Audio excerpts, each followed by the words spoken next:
बघा 2 नंबरचा आपण फीचर या कायद्याचं डिस्कस होतो की या कायद्यानुसार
ओके ओके, अभी मैं एक बार चेक कर लेता हूँ।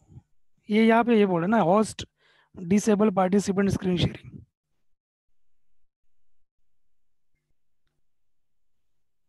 हाँ, एक बार देख लो ना आप। यहाँ पे वही बोल रहा है, Ashok Mishra is the host now. हाँ, एक बार कर दो जी सर, जल्दी।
ओके, तो आपण हे बघत होतो याच्यामध्ये की या कायद्याने व्यापारी कारभाराचे व्यवस्थापन जे होतं करण्याची अनुमती संचालक मंडळाला जी होती देण्यात आली होती, पण राजकीय कारभाराचे व्यवस्थापन जे होतं ते करण्याची जी जबाबदारी ती बोर्ड ऑफ कंट्रोलकडे दिली गेली, म्हणजे नियामक मंडळाला दिली गेली होती. 3 नंबरचं वैशिष्ट्य घेऊया आपण.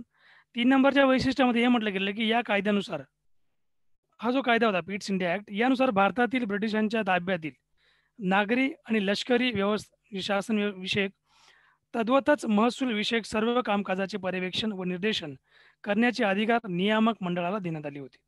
म्हणजे बोर्ड ऑफ कंट्रोलकडे थोडी पॉवर जास्त दिली गेली होती. ठीक आहे.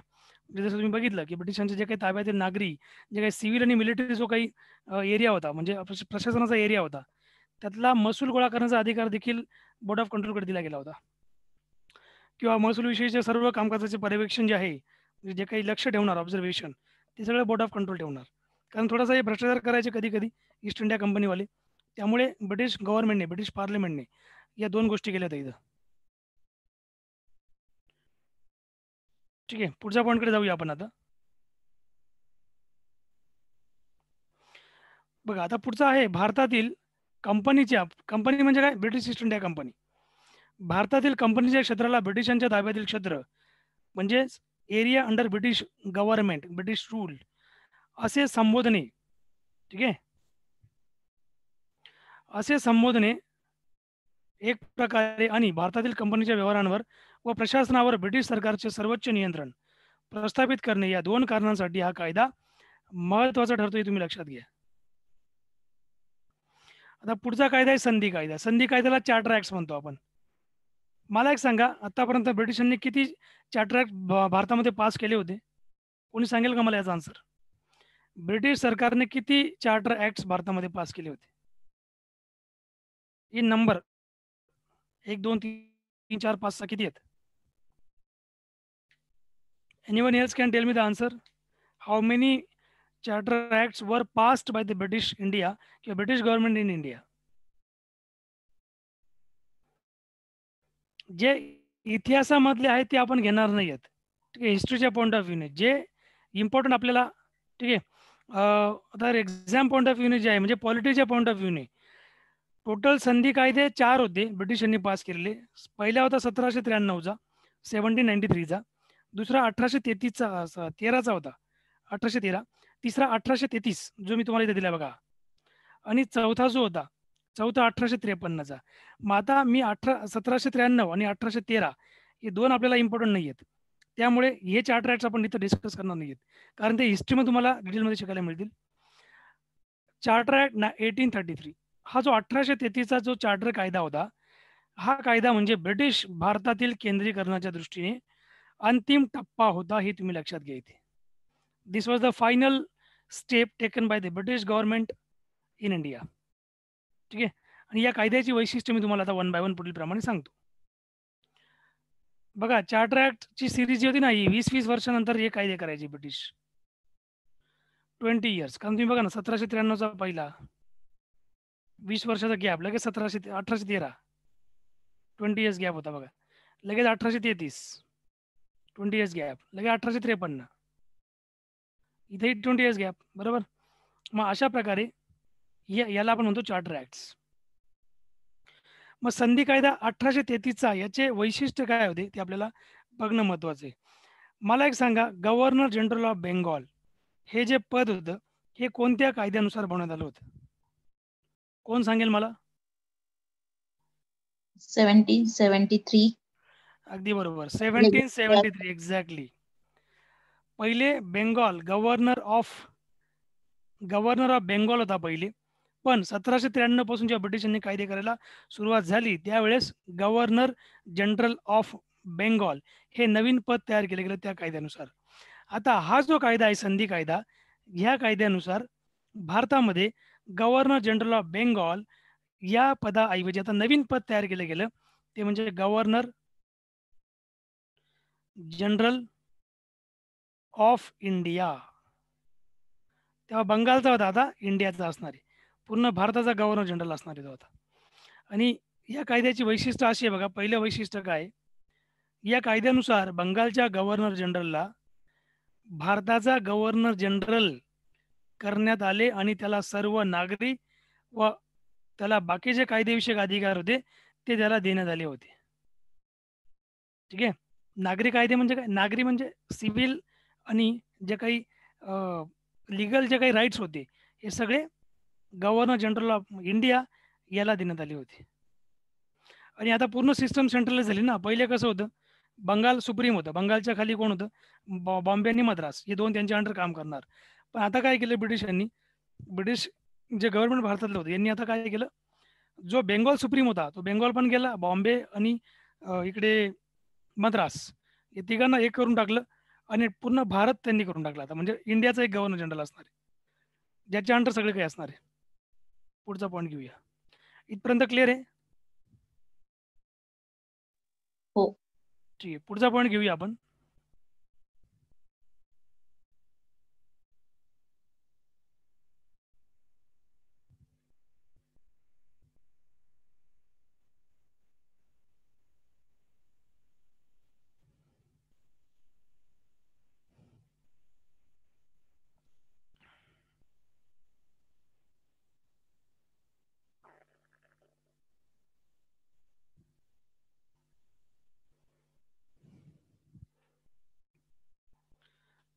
याचं पुढचं वैशिष्ट्य बघा काय होतं या कायद्याचं. नेक्स्ट फीचर असं होतं याच्यामध्ये मित्रांनो, की भारतातील ब्रिटिश नियंत्रणाखाली असलेल्या पूर्ण क्षेत्रासाठी अधिकार असलेले भारत सरकार पहिल्यांदा या सैनिकी कायद्यानुसार स्थापन झाले होते. Lord William Bentinck, Lord William Bentinck हा भारताचा पहिला गव्हर्नर जनरल ऑफ इंडिया बनला होता. मग मला एक सांगा, पहिला गव्हर्नर जनरल ऑफ बेंगॉल कोण होता?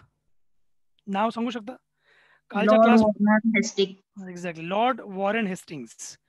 काल मी तुम्हाला नाव सांगितलं, हा पहिला भारतामधला गव्हर्नर जनरल ऑफ बेंगॉल होता. बघा, तुम्हाला कोणत्या कोणत्या पद ब्रिटिशांनी तयार केले ते बघा. तुम्हाला मी इतिहास शिकवत नाही, तुम्हाला फक्त हे मी राज्यघटनेचं बॅकग्राऊंड सांगतोय. इतिहास शिकवेल त्यावेळेस तो वेगळा टॉपिक असणार आपला, that will be quite different. सगळं तुम्हाला हिस्टॉरिकलच असणार त्याच्यामध्ये, मग एक एक गोष्ट इन डिटेल असणार. बघा, त्याच्यामध्ये पहिली जो आहे तुम्हाला मी सांगतो, पहिला होता गव्हर्नर जनरल ऑफ बंगाल, ही पहिलं पोझिशन होती. दुसरं पद होतं गव्हर्नर जनरल ऑफ इंडिया.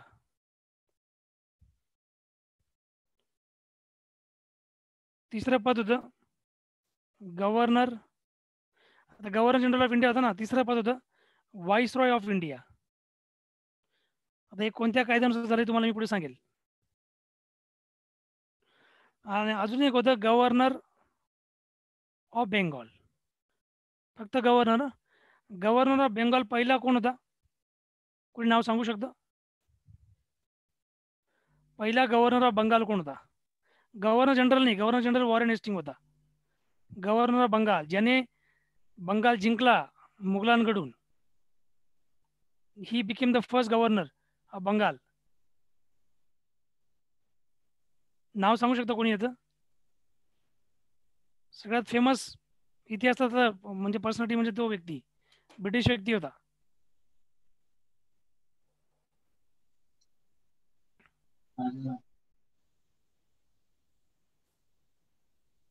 यानेच तर खरा बंगाल जिंकला होता. बंगाल याच्यामुळे तर ब्रिटिशच्या हातामध्ये गेला होता. हुआझी, नाव काय त्यांचं? Robert Clive. Exactly, Robert Clive. Robert Clive होता पहिला गव्हर्नर. हा फक्त गव्हर्नर ऑफ बंगाल होता. नंतर गव्हर्नर जनरल ऑफ बंगाल म्हणजे बेंटिंग बनला, वॉरेन हेस्टिंग बनला. गव्हर्नर जनरल ऑफ इंडिया बनला हा लॉर्ड विल्यम बेंटिक्स. ठीक आहे. आणि व्हाईसरॉय ऑफ इंडिया जो पहिला बनला होता तो कोण होता सांगू शकतात? पहिला व्हाईसरॉय भारताचा लॉर्ड कॅनिंग होता. ठीक आहे, लॉर्ड कॅनिंग. सांगेल तुम्हाला मी पुढे. 2 नंबरचं वैशिष्ट्य बघा या कायद्याचे. या कायद्यानुसार मुंबई मद्रासच्या गव्हर्नरचे जे कायदे होते, लक्षात घ्या, आता मुंबई आणि मद्रास या गव्हर्नरचे कायद्या करण्याचा अधिकार कोणी काढून घेतला होता? पहिला जो कायदा होता 1773चा तो. ठीक आहे. आता बघा, मग या कायद्यानुसार काय केलं गेलं, की मुंबई मद्रास गव्हर्नरचे जे कायदे करण्याचे अधिकार आहेत ते काढून घेण्यात आले होते. हे अधिकार परत त्यांना रिस्टोर होतील नंतर. पण आता सध्या मुंबई आणि मद्रासचे जे गव्हर्नरचे कायदे करायचे अधिकार होते या कायद्यानुसार काढून घेतले. तुम्हाला जर विचारलं गेलं की बॉम्बे आणि मद्रासचे कायदे करण्याचे अधिकार कोणत्या कायद्यानुसार काढले गेले होते? 1833चा संधी कायदा, म्हणजे चार्टर ऍक्ट ऑफ 1833. पूर्ण ब्रिटिश भारतासाठी कायदे करण्याचे अधिकार केवळ भारताच्या गव्हर्नर जनरल यांनाच देण्यात आला होता. आता पूर्ण भारतामध्ये अधिकार एकच व्यक्ती करणार, कायदे एकच व्यक्ती बनवणार, कोण? गव्हर्नर जनरल ऑफ इंडिया, तो म्हणजे बेंटिक्स. पूर्वीच्या कायद्यानुसार तुम्हाला बनवण्यात आलेल्या कायद्यांना नियम म्हणजे रेग्युलेशन असे नाव देण्यात आलं होतं, आणि कायद्यानुसार केलेल्या कायद्यांना कायदे म्हणजे ॲक्ट्स असं म्हणण्यात आलं होतं. ही टर्मिनॉलॉजीज होती, रेग्युलेशन आणि ॲक्ट, या कायद्यानुसारच तुम्हाला इथे यूज केली गेली होती. चला पुढच्या पॉईंटकडे जाऊया आता आपण.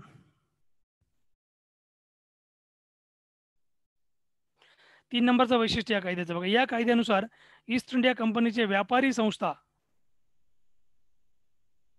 ठीक आहे, ईस्ट इंडिया कंपनीची व्यापारी जी संस्था होती, व्यापारी संस्था म्हणून असलेलं जे अस्तित्व होतं ते संपुष्टात आणले गेले होते. व्यापारी संस्था म्हणजे कमर्शियल जी ऑर्गनायझेशन होती, ठीक आहे, वाणिज्य ऑर्गनायझेशन, ही अस्तित्वाच्या संपुष्टात आणलं गेलं या कायद्यानुसार. आता ती फक्त काय राहिली, प्रशासनिक संस्था राहिली होती. आता व्यापारी अधिकार काढून घेतले ईस्ट इंडिया कंपनीचे ब्रिटिश पार्लमेंटने, आणि भारतातील कंपनीचे क्षेत्र जे होतं हे राजाचे, त्याच्या वारसदारांचे व उत्तराधिकाऱ्यांचे, जो उत्तराधिकारी असेल त्या उत्तराधिकाऱ्यांचे विश्वस्त या नात्याने कंपनी धारण करील अशी तरतूद जी होती ती करण्यात आली होती. म्हणून संधी कायदा 1833चा हा अतिशय इम्पॉर्टंट कायदा होता, कारण या कायद्यानुसारच नागरी सेवा ज्या होत्या, नागरी सेवा म्हणजे त्यावेळेच्या सिव्हिल सर्व्हिसेस,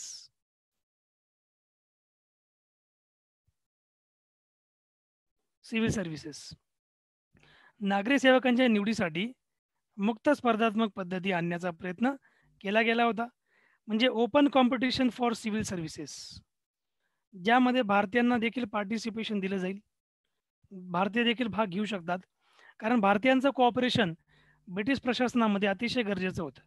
पण ब्रिटिशर्स त्या गोष्टीला समजत नव्हते, आणि समजत नव्हते म्हणून त्यांच्या अगेन्स्ट खूप सारे भारतीयांनी उठाव रचले होते, कट कारस्थान रचले होते. कट कारस्थान म्हणण्यापेक्षा त्यांना म्हणजे आपण म्हणतो ना की उपटून फेकण्याचा प्रयत्न केला होता ब्रिटिशांना, ठीक आहे. आणि अशा प्रकारे कंपनीमध्ये कोणतेही पद धारण करण्यास किंवा कंपनीच्या सेवेत रुजू होण्यास भारतीयांना बंदी असू नये अशी या कायद्यामध्ये तरतूद होती. परंतु परंतु जो बोर्ड ऑफ डायरेक्टर्स होता कंपनीचा, हे संचालक मंडळ जे होतं हे भ्रष्ट होते पूर्णपणे. बोर्ड ऑफ डायरेक्टर्स हे सगळे करप्ट होते. मग या संचालक मंडळांनी विरोध केला होता. यांनी लॉर्ड बेंटिंगला सांगितलं भारतीयांना ओपन कॉम्पिटिशनमध्ये घेऊ नका, सिव्हिल सर्व्हिसेसच्या त्यांना तुम्ही सहभागी करून घेऊ नका. आज जर ते ब्रिटिश गव्हर्नमेंटमध्ये समजा ते काम करायला लागले, त्यांनी त्यांनी जर पार्टिसिपेशन घेतलं तर उद्या ते आपल्या डोक्यावर बसतील, असं ब्रिटिशांनी सांगितलं. असं कोणी सांगितलं? Board of directors. कोणाला? विल्यम बेंटिंकला, गव्हर्नर जनरल ऑफ इंडियाला. म्हणून यांनी विरोध केला, जोरदार विरोध केला, आणि हा जो ओपन कॉम्पिटिशन, ही जी खुली जी स्पर्धा होती सिव्हिल सर्व्हिसेससाठी, ज्याद्वारे भारतीय ब्रिटिश गव्हर्नमेंटला जॉईन होऊ शकतात, ठीक आहे, लिगली, ही यांनी उधळून लावली होती. ठीक आहे. चला पुढच्या पॉईंटकडे जाऊया आपण.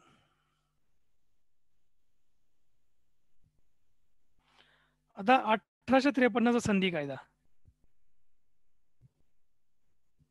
जेव्हा हा कायदा पास झाला त्यावेळेस भारताचा गव्हर्नर जनरल ऑफ इंडिया कोण होता सांगू शकता तुम्ही? भारताचा गव्हर्नर जनरल कोण होता? Anyone else can ten the answer? कोणी सांगू शकतो मला आन्सर या क्वेश्चनचं?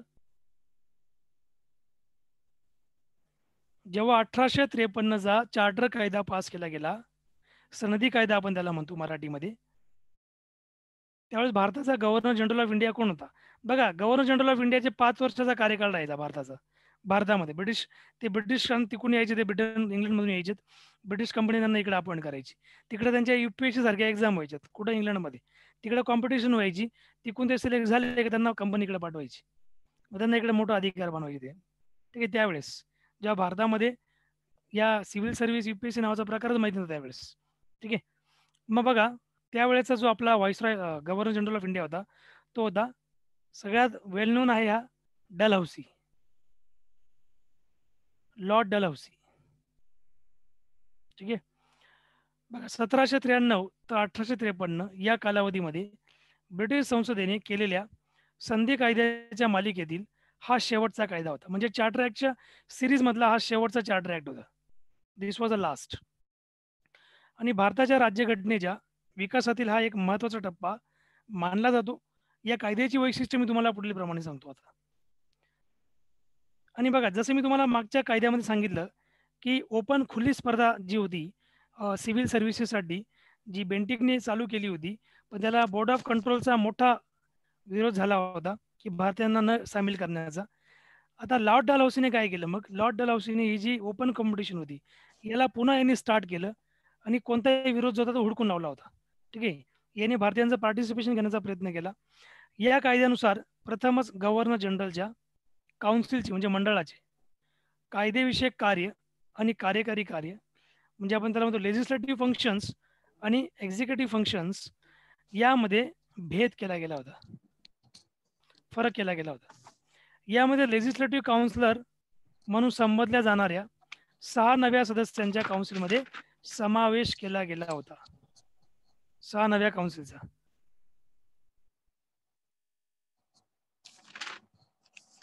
पुढचा पॉईंट मी तुम्हाला सांगतो याच्यामध्ये. आणि वेगळ्या शब्दात सांगायचं तर या कायद्यानुसार गव्हर्नर जनरलचे स्वतंत्र लेजिस्लेटिव्ह काउन्सिल विधिमंडळ स्थापन केले गेले होते आणि हे विधिमंडळ भारतीय केंद्रीय विधिमंडळ म्हणून ओळखले जाऊ लागले होते. आणि म्हणूनच गव्हर्नर जनरलच्या काउन्सिलचा हा कायदेविषयक ब्रिटिश संसदेच्या प्रक्रिया अंगीकारून छोट्या संसदेप्रमाणे काम करीत राहायचं किंवा काम करायचं. आणि अशा रीतीने कायदे करणे हे सरकारचे विशेष कार्य आहे व त्यासाठी विशेष यंत्रणा व विशेष प्रक्रिया आवश्यक आहे हे पहिल्यांदा मानले गेले होते. आणि तत्कालीन पंतप्रधान जे होते विल्यम पिट्स, आपण तो 1884चा कायदा बघितला होता, 1784 विल्यम पिट्स याने हा कायदा ब्रिटनच्या पार्लिमेंट पुढे मांडला होता.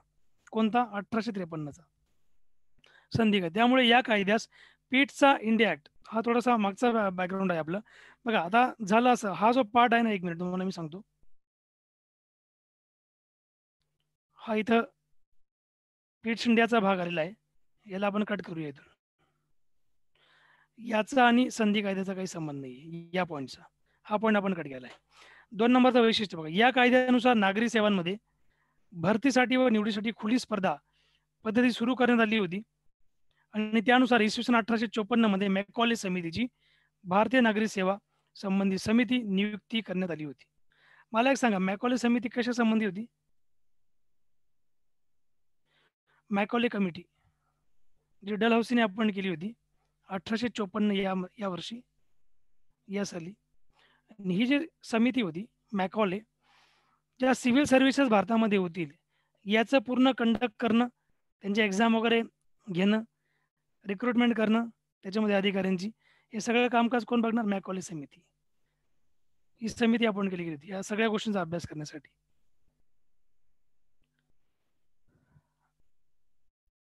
आणि मग अशा प्रकारे पुढचं 3 नंबरचं वैशिष्ट्य या कायद्याचं असं होतं. 3 नंबरचं वैशिष्ट्य, या कायद्यानुसार कंपनी राजवटीचा कार्यकाल वाढवण्यात आला होता आणि ब्रिटिश राजाचे विश्वस्त म्हणून भारतीय क्षेत्र कंपनीकडे ठेवण्याची अनुमती देण्यात आली.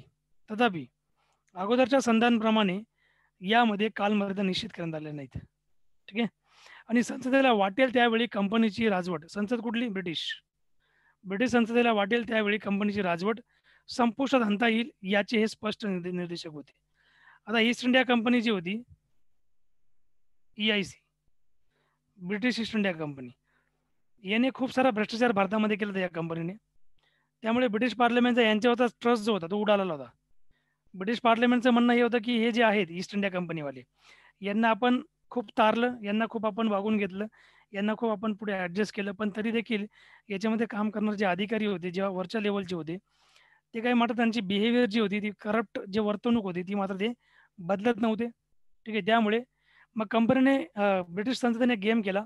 त्यांनी एक असं प्लॅनिंग केली होती की बघा इथे तुम्हाला सांगितलं ना मी की या कायद्यानुसार कंपनी राजवटीचा कार्यकाल जो होता तो वाढवण्यात आला होता आणि ब्रिटिश राजाचे विश्वस्त म्हणून भारतीय क्षेत्र कंपनीकडे ठेवण्याची अनुमती देण्यात आली होती. तथापि अगोदरच्या संधांप्रमाणे यामध्ये बाकीचे अगोदरचे जे चार्टर ऍक्ट होते 1793, 1813, 1833 याप्रमाणे या कायद्यामध्ये देखील कालमर्यादा निश्चित करण्यात आली नव्हती की किती वर्ष भारतीय क्षेत्र हे ब्रिटिश ईस्ट इंडिया कंपनीकडे असणार.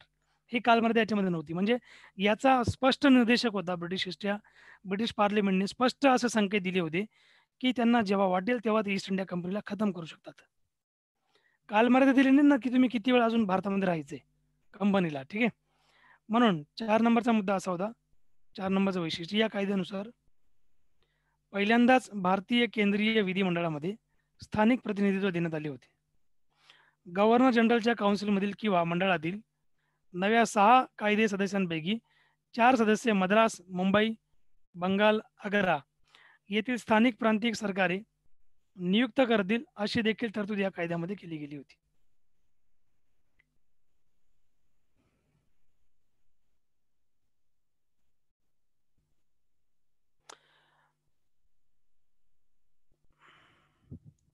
ओके, इथपर्यंत कळालं तुम्हाला? हा आपला लास्ट कायदा होता, म्हणजे कंपनी राजवटीमधला शेवटचा कायदा होता आपल्याला. इथपर्यंत कॉन्सेप्ट क्लिअर झाली तुम्हाला?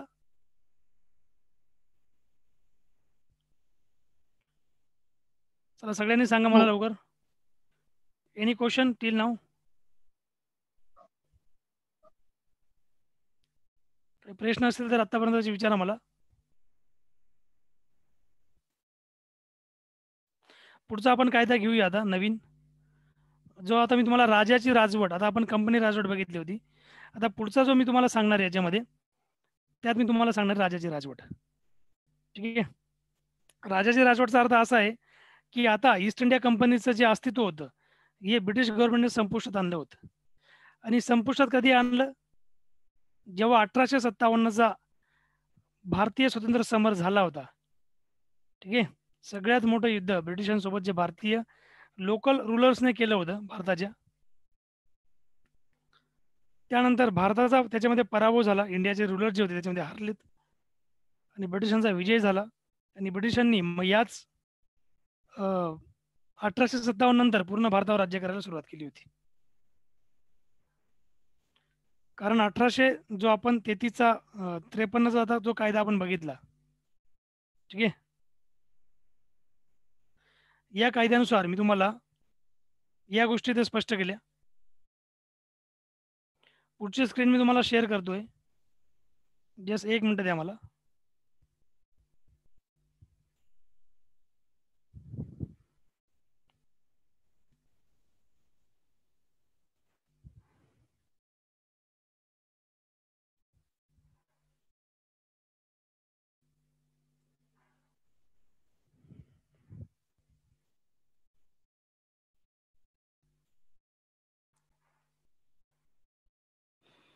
सगळ्यांना क्लिअर आहे का बाकीचे विद्यार्थी?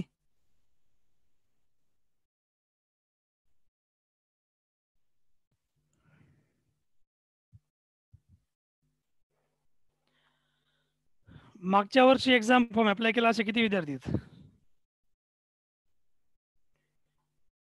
ज्यांनी मागच्या वर्षी एक्झाम फॉर्म अप्लाय केला होता ते?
जस्ट होल्ड करा, आपण सुरू करूया लगेच.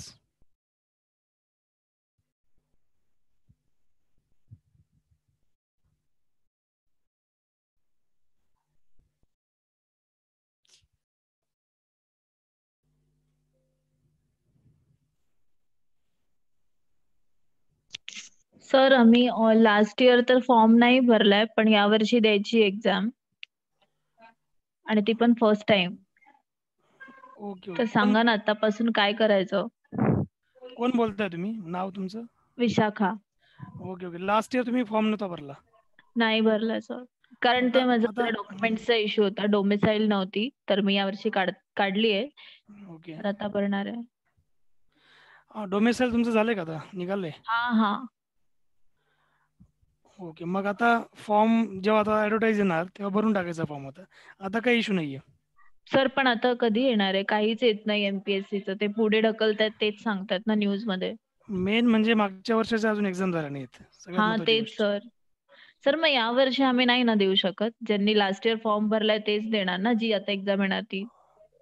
हां, ज्यांनी लास्ट इयर फॉर्म भरला हं. ते आता ॲपियर होणार एक्झामसाठी. पण आता या आरक्षणामुळे तो इश्यू यांनी अडकवला. हो. आणि हो main सर. तिथं आरक्षणामुळेच मेन सगळा प्रॉब्लेम झालेला आहे. मग आता हा हो. इश्यू हे कधी क्लिअर करतात त्यावर आहे. त्यावरच आहे आज. एक्झामचा. आणि आता तुम्ही नवीन नवीन तुम्ही नोटिफिकेशन बघितलं असेल आता. काय सर? आता एम-पी-एस-सीला अटेम्प्ट केलेत अटेम्प्ट्स. हां, अटेम्प्ट्स. हां. सर मी एस-सी कास्टमध्ये येते, तर हां, माझं किती अटेम्प्ट्स आहेत? म्हणजे त्याचं दाखवलं की त्याला लिमिट नाहीये ना? त्याला नाही लिमिट. ओके. त्याला नाहीये, पण बाकीचे जे आहेत त्यांना मग लिमिट आहे तिथं. हो, हो. मग बाकीच्यांना जवळपास पण तरी 38 आहे ना? हां. येस येस सेम राहील. येस 38 आहे. अटेम्प्ट कमी करून टाकलेत. अटेम्प्ट्स हो. म्हणजे आता तुम्ही जे आतापासून जे विद्यार्थी फॉर्म अप्लाय करतील ना, हां.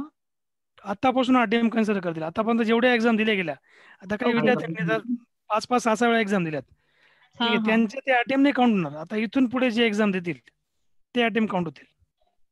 Okay sir. म्हणजे या वर्षापासून तुम्ही समजा अप्लाय केला. समजा ओपन कॅटेगरीचा मुलगा किंवा मुलगी, त्याने जर यावर्षी फॉर्म भरला, तर त्याचा पहिला अटेम्प्ट काउंट होईल. त्याने अगोदर जरी त्याने 5-6 एक्झाम दिले असतील.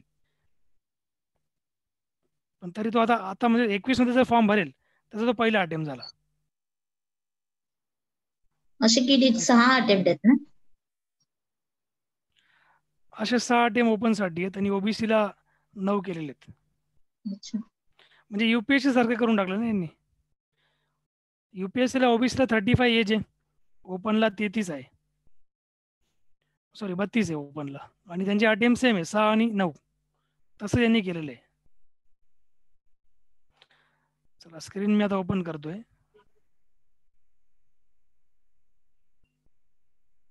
सर तुम्ही फक्त पॉलिटी घेणार आहे का? पॉलिटी, हिस्ट्री आणि इकॉनॉमिक्स. ऑनलाईन लेक्चर्समध्ये हा ना? ऑनलाईनच घेणार आहे. त्यामुळे ओके मग सर. हिस्ट्री पण स्टार्ट करू आपण. जसं सर आपण आणि पॉलिटी करंट अफेअर्स? करंटचं आता सरांनी सांगितलं ते तर मग तेही आपण करूया. आणि मी जे करंट घेणार तुम्हाला, ते तुमचं हां. करंट म्हणजे एवढं बेस्ट कव्हर अप करेल. म्हणजे मागच्या वर्षाचं जेवढं पण आहे, तेवढ्या हं. सगळ्या मी माझ्याकडे पीपीटीज आहेत. म्हणजे सगळं ते स्टडी मटेरियल माझं रेडीमेड आहे. तर तुम्हाला असं 2019चं सगळं मी सॉरी 20चं हां, हां.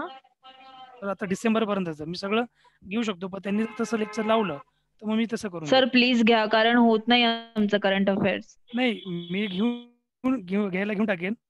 तर ते आपले मिश्रा सर आहेत, अशोक सर, त्यांना हां. तुम्ही सांगितलं तर मग तसं मग ते त्यांच्यावर आहे ना ते सगळं. सध्या त्यांनी ओह! क्वालिटी सांगितलं घ्यायला. मग आपण करंट जर करंटचं बघू ना आपण नंतर घेऊ करंटचं. सध्या काय झालं लगेच आवश्यकता नाही. पण जेव्हा तुमची एक्झाम येतील ना, ओके सर. त्यावेळेस करंट आपण मग हां. घेऊया सगळं मागचं. तर आता सध्या सगळे कसं तुम्हाला होतील का स्टडी ते इम्पॉर्टंट. सर लास्ट इयरचं पण आणि जे करंट इयर असेल त्याचं पण? करंट अफेअर्स होऊन जाईल ना तुमचं. करंटला काही इश्यू नाहीये. करंट तुमचं किती तुम्हाला सांगतो मी जवळ-जवळ हां. पूर्ण करंट कव्हर करायला तुम्हाला मागच्या वर्षाचं 6 लेक्चरमध्ये कव्हर होईल पूर्ण. 6 ओके. लेक्चर्स. मग एक लेक्चर 2 तासाचं. मग त्याच्यामध्ये तुम्हाला डेटा खूप मिळेल ना. हं, डेटा हं, म्हणजे हं. तुम्हाला नोट्स वगैरे सगळे भेटतील. जसे ओके मी सर अशा या चालेल. या या नोट्स आहेत ना, तशाच त्या हां. चालेल सर, चालेल. ठीक आहे. चला मग आपण कंपनीची राजवट डिस्कस करूया आता. आपण कंपनी रूल बघितला. आता आपण राजाचा रूल बघूया. आता राज्याचा रूल म्हणजे काय तुम्हाला सांगतो. 1857 मध्ये भारतामध्ये सर्वात मोठा उठाव झाला होता. त्याला शिपायांचा बंड असं देखील म्हणतात. त्याला पहिलं स्वातंत्र्य समर असं देखील म्हणतात. वेगवेगळ्या अ, जे इतिहासकार होते, वेगवेगळे जे आपले पहिले स्वातंत्र्य सेनानी होते, यांनी वेगवेगळे नावं त्यांना दिली होती. वीर सावरकरांनी त्यांना नाव दिलं होतं पहिलं स्वातंत्र्य समर. शिपायांचा बंड असं नाव एका वेगळ्या व्यक्तीने दिलं होतं. ठीक आहे. मग आता बघा 1853 पर्यंत आपण कायदे बघितले होते. तो आपला कंपनीचा भाग होता. British east India company. 1773 तर 1853 ब्रिटिश ईस्ट इंडिया कंपनीचं इथं काम चालू होतं. बरोबर? त्याच्या अगोदर पण ते काम करतच होते. पण या कायद्यांपासून पण त्यांचं काम चालूच होतं. आता ब्रिटिश पार्लमेंटने काय केलं, ब्रिटिश ईस्ट इंडिया कंपनीला सांगितलं की आता तुम्ही राहू द्या, तुम्हाला आम्ही डिस्कंटिन्यू करतोय. त्यांची जी व्यापारी कंपनी होती नाही, ब्रिटिश ईस्ट इंडिया कंपनी, ही काढून टाकली ब्रिटिशांनी. आता याचं अस्तित्व संपलं. मग आता बघणार कोण इंग्रजांचं काम भारतामध्ये? तर आता डायरेक्ट ब्रिटिश पार्लमेंट हस्तक्षेप करणार. आता गव्हर्नर जनरल ऑफ इंडिया हे जे पद होतं हे काढून टाकलं. आता गव्हर्नर जनरल ऑफ इंडिया गेला, बेंटिक गेला, बेंटिक नंतरचा डलहौसी गेला, कॅनिंग पण गेला. कॅनिंग शेवटचा गव्हर्नर जनरल ऑफ इंडिया होता, लॉर्ड कॅनिंग. आणि तोच भारताचा पहिला व्हाईसरॉय बनला होता नवीन पदनुसार, बरोबर. जेव्हा पहिला तो भारताचा व्हाईसरॉय बनला होता, त्याला बनवण्यामागचं कारण काय होतं? त्याने 1857चा हा जो बंड होता शिपायांचा, हा बंड त्याने उधळून लावला होता आणि ब्रिटिशांना एक मोठा विजय त्याने दिला होता. जसं रॉबर्ट क्लाइव्ह तसाच हा पण होता. रॉबर्ट क्लाइव्हने जसं बंगालची सत्ता ब्रिटिशांच्या हातामध्ये थांबवली, त्या प्रकारे लॉर्ड कॅनिंगने पूर्ण भारत ब्रिटिशांच्या हातामध्ये थांबवला होता. म्हणून याला पहिला व्हाईसरॉय बनवण्यात आलं होतं. आता 1857 मध्ये बघा, पुढचा जो कायदा होता भारत सरकार कायदा 1858चा. आता हे असे 3 कायदे आहेत. एक 1858चा आहे, एक तुम्हाला 1919चा आहे दुसरा, आणि तिसरा 1935चा आहे. हे असे भारत सरकार कायदे, गव्हर्नमेंट ऑफ इंडिया ऍक्ट, असे 3 आहेत.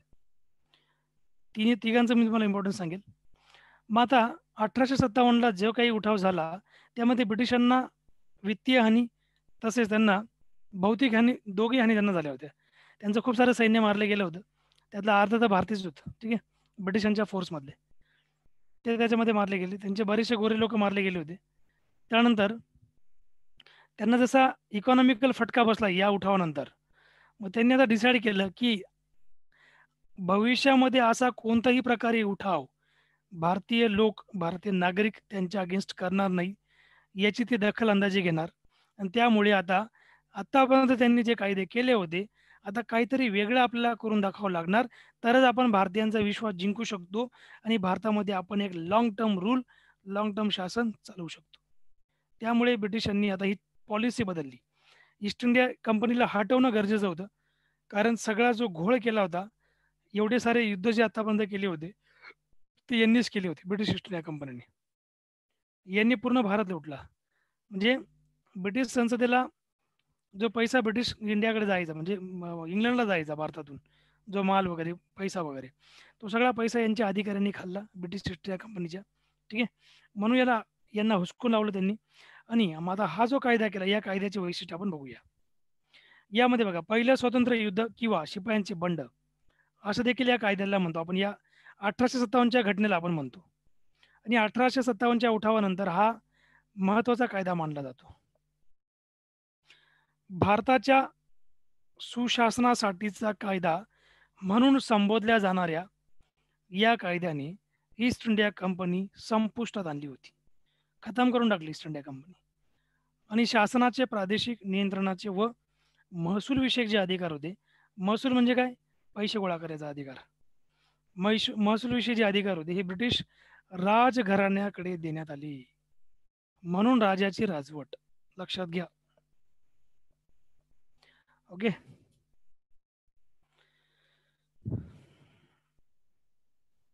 चला, मग आता या कायद्याचे आपण महत्वाचे वैशिष्ट्य घेऊया आणि आपण वन बाय वन पुढे जाऊया, ठीक आहे.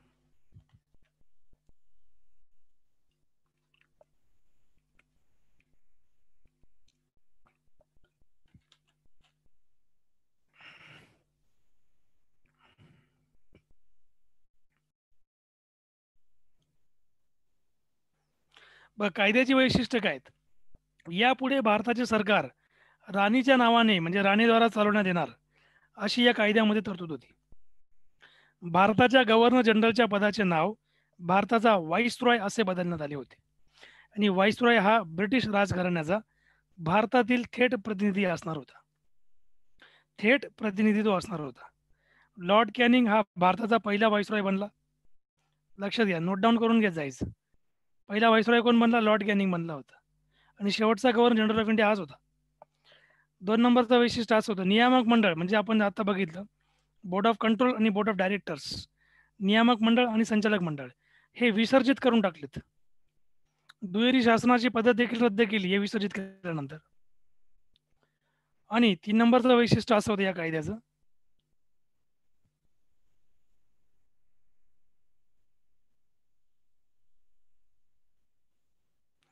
या कायद्याचं 3 नंबरचं वैशिष्ट्य काय होतं, की भारतीय प्रशासनावर नियंत्रणासाठी पूर्ण अधिकार असलेले भारत मंत्री असे नवे पद निर्माण केलं होतं. बघा, व्हाईसरॉय ऑफ इंडिया हे पद तयार केलं 1858च्या कायद्यानुसार. पहिला व्हाईसरॉय कॅनिंग बनला होता, लॉर्ड कॅनिंग. आणि अजून एक पद तयार केलं भारत मंत्री, हे एक पद तयार केलं होतं. असे 2 पद त्यांनी निर्माण केले. भारत मंत्र्याचं नाव काय होतं, काम काय होतं भारत मंत्रीचं? भारत मंत्रीचं काम होतं व्हाईसरॉयच्या कामकाजावर नियंत्रण ठेवणे, म्हणजे लॉर्ड कॅनिंगवर नियंत्रण ठेवणे किंवा लॉर्ड कॅनिंग नंतर जे व्हाईसरॉय आलेत त्यांच्यावर नियंत्रण ठेवणे भारत मंत्र्याचं काम. म्हणजे व्हाईसरॉय कसं काम करतोय, भ्रष्टाचार तर नाही करत आहे ना. पहिल्या जे गव्हर्नर जनरल ऑफ इंडिया होते किंवा गव्हर्नर जनरल ऑफ बेंगॉल होते, यांच्यासारखं तर हा असं नासधूस करायचं काम तर नाही करणं. म्हणजे या सगळ्या ॲक्टिव्हिटीजवर किंवा हा कसा निर्णय घेतोय, कसं हँडल करतोय, कसे कायदे लागू करतोय, हे सगळ्यांवर नियंत्रण कोणाचं होतं, भारत मंत्र्याचं होतं. आणि म्हणून हा भारत मंत्री ब्रिटिश मंत्रिमंडळाचा सदस्य होता. ब्रिटिश पार्लमेंटचं जे ब्रिटिश मंत्रिमंडळ होतं त्याचा हा सदस्य होता व शेवटी ब्रिटिश संसदेला उत्तरदायित्व होता. 4 नंबरचा मुद्दा बघा, भारत मंत्र्याला त्याच्या कामात मदत करण्यासाठी जवळजवळ 15 सदस्य असलेले इंडिया काउन्सिल नावाचे मंडळ जे होते ते निर्माण करण्यात आले होते. आणि हे मंडळ सल्लागारी स्वरूपाचे मंडळ होते. सो भारत मंत्री हा या काउन्सिलचा अध्यक्ष होता. कोण होता? तो अध्यक्ष होता. आणि या कायद्याद्वारे भारत मंत्र्याच्या नियंत्रणाखाली इंडिया काउन्सिलला एक कायदेशीर व्यक्ती म्हणून स्थान प्राप्त करून दिले गेले होते. आणि अशा प्रकारे आपण असे याचे 5 वैशिष्ट्य बघितले. आणि पुढचं बघा, याच्यामध्ये साहजिकच ही इंडिया काउन्सिल भारतात व भारताबाहेर इतरांवर खटला भरू शकत होती आणि तिच्यावरही खटला भरला जाऊ शकत होता. लक्षात घ्या. जसं मी तुम्हाला इथे सांगितलं ना, 5 नंबर या कायद्यानुसार भारत मंत्र्याच्या नियंत्रणाखालील इंडिया काउन्सिलला एक कायदेशीर व्यक्ती म्हणून स्थान दिले गेले होते. आणि याच प्रकारे साहजिकच ही इंडिया काउन्सिल भारतात व भारताबाहेर इतरांवर खटला भरू शकत होती आणि तिच्यावरही खटला भरला जाऊ शकत होता इंडिया काउन्सिलवर. मग इंग्लंडमधून प्रत्यक्षपणे देखरेख आणि नियंत्रित होणाऱ्या भारत सरकारच्या प्रशासकीय यंत्रणेत सुधारणा घडवून आणणे हे 1858च्या कायद्यानुसार मर्यादित प्रमाणात साध्य झाले होते. या कायद्यानुसार भारतात प्रचलित असलेल्या सरकार व्यवस्थेमध्ये मोठे बदल केले गेले नाहीयेत.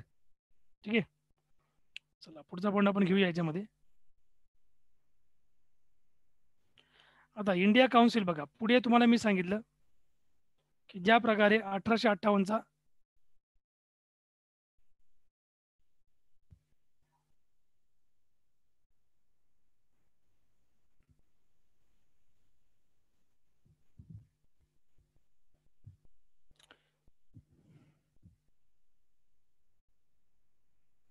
बघा, ज्या प्रकारे मी तुम्हाला 1858चा कायदा मी तुम्हाला सांगितला, याचे आपण वैशिष्ट्य बघून घेतले, बरोबर.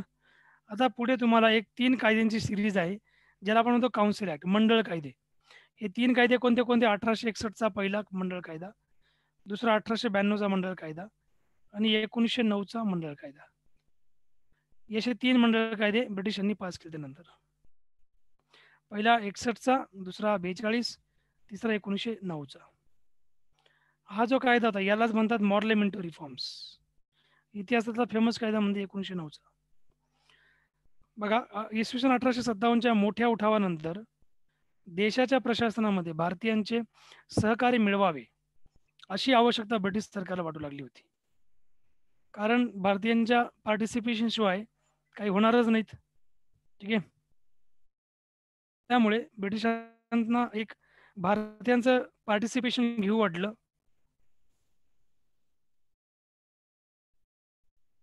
आणि यामध्ये मी तुम्हाला आता पुढील पॉईंट सांगतो बघा. भारताच्या घटनात्मक आणि बघा, सहभागी प्रशासनाच्या धोरणानुसार ब्रिटिश संसदेने 1861, 92, 1909 मध्ये असे 3 कायदे केले. भारताच्या घटनात्मक आणि राजकीय इतिहासात इंडिया काउन्सिल ऍक्ट 1861चा हा एक महत्त्वाचा टप्पा होता. This was important step in the history of Indian council acts.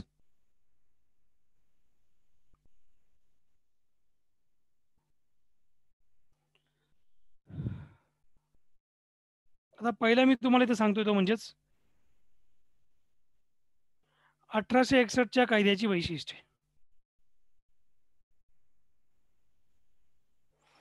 बघा, 1861च्या कायद्याची वैशिष्ट्ये पुढील प्रमाणे आहेत. नंबर 1, या कायद्यामुळे कायदे करण्याच्या प्रक्रियेमध्ये भारतीय सहभागी होऊन प्रातिनिधिक संस्थांचा प्रारंभ झाला. म्हणजे बघा, पहिले भारतीयांना याच्यामध्ये सहभागी होता येत नव्हतं.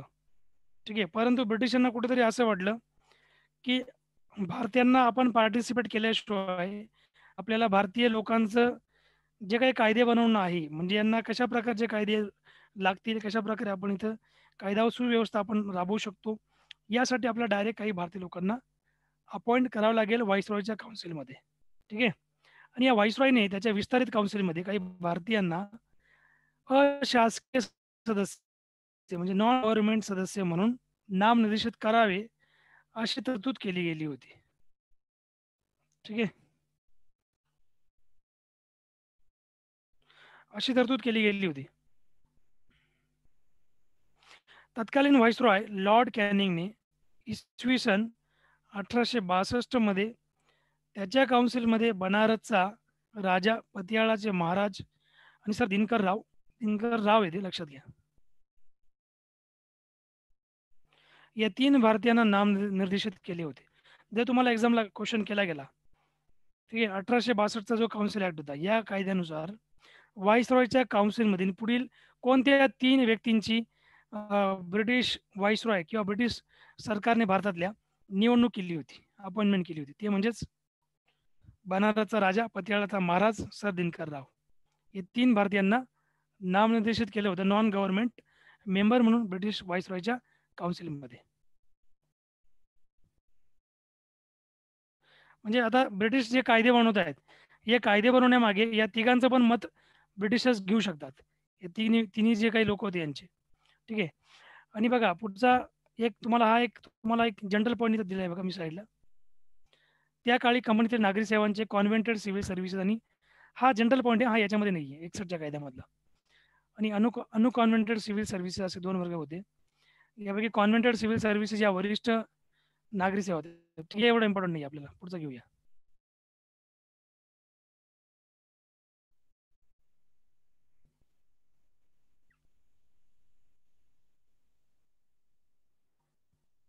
बघा 2 नंबरचा पॉईंट काय बघा, 2 नंबरचं वैशिष्ट्य कायद्याचे.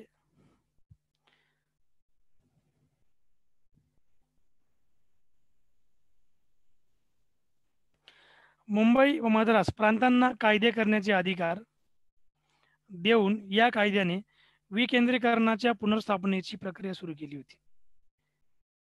विकेंद्रीकरण, डिसेंट्रलायझेशन आपण त्याला म्हणतो.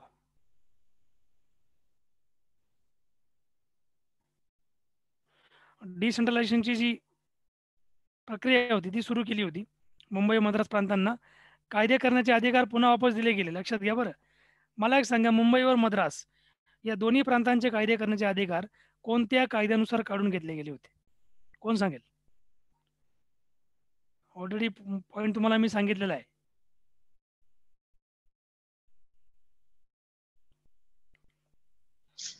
Once 1773. नाही, ऑफिशियली काढले गेलं, त्यांचे कायदे करण्याचे अधिकार काढून घेतले होते. कोणता कायदा होता तो?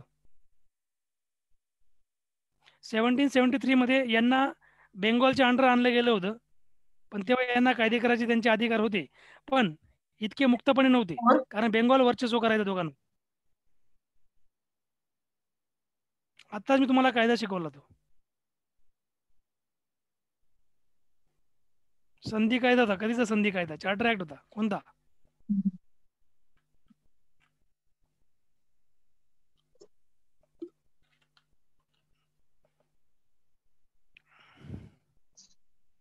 (1833)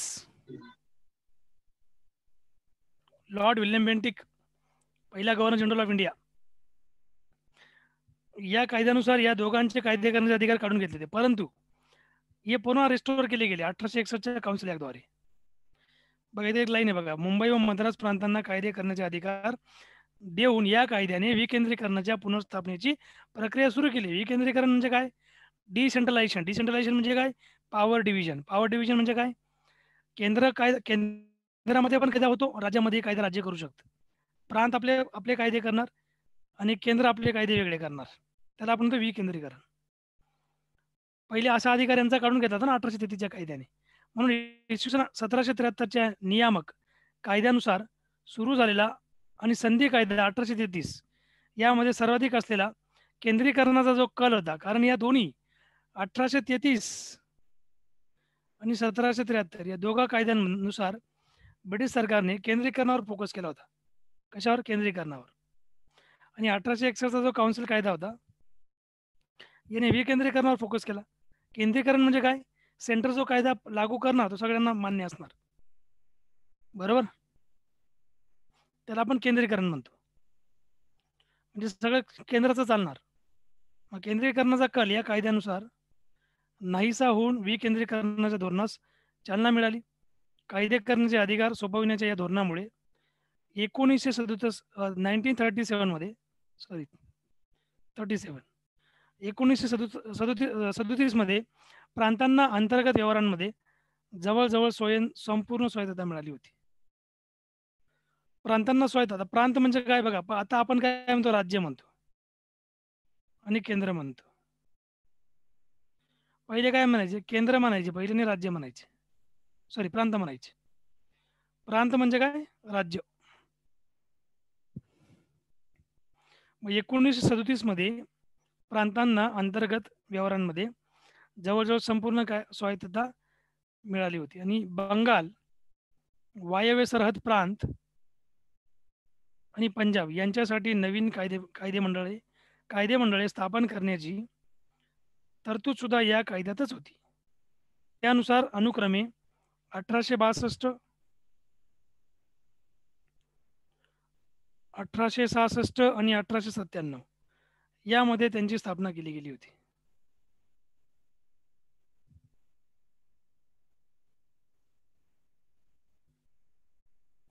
चार नंबरचा पॉईंट बघा, कायदेमंडळाच्या कामकाजासाठी सुयोग्य असे नियम करण्याचे व आदेश देण्याचे अधिकार व्हाईसरॉयला देण्यात आले होते. लॉर्ड कॅनिंगने 1859 मध्ये सुरू केलेल्या रखाते निहाय पद्धतीला या कायद्यानुसार मान्यता देण्यात आली होती. म्हणून या पद्धतीत व्हाईसरॉयच्या काउन्सिलमधील प्रत्येक सदस्याला सरकारमधील एक किंवा अधिक खात्याचा प्रमुख बनविण्यात, हे प्रिंट मिस्टेक आहे तो, इथं बनवण्यात आहे, लक्षात घ्या. प्रमुख बनविण्यात आले आणि त्याच्या विभागातील विषयांबाबत काउन्सिलच्या वतीने अंतिम आदेश काढण्याचे देखील अधिकार त्यांना देण्यात आले होते.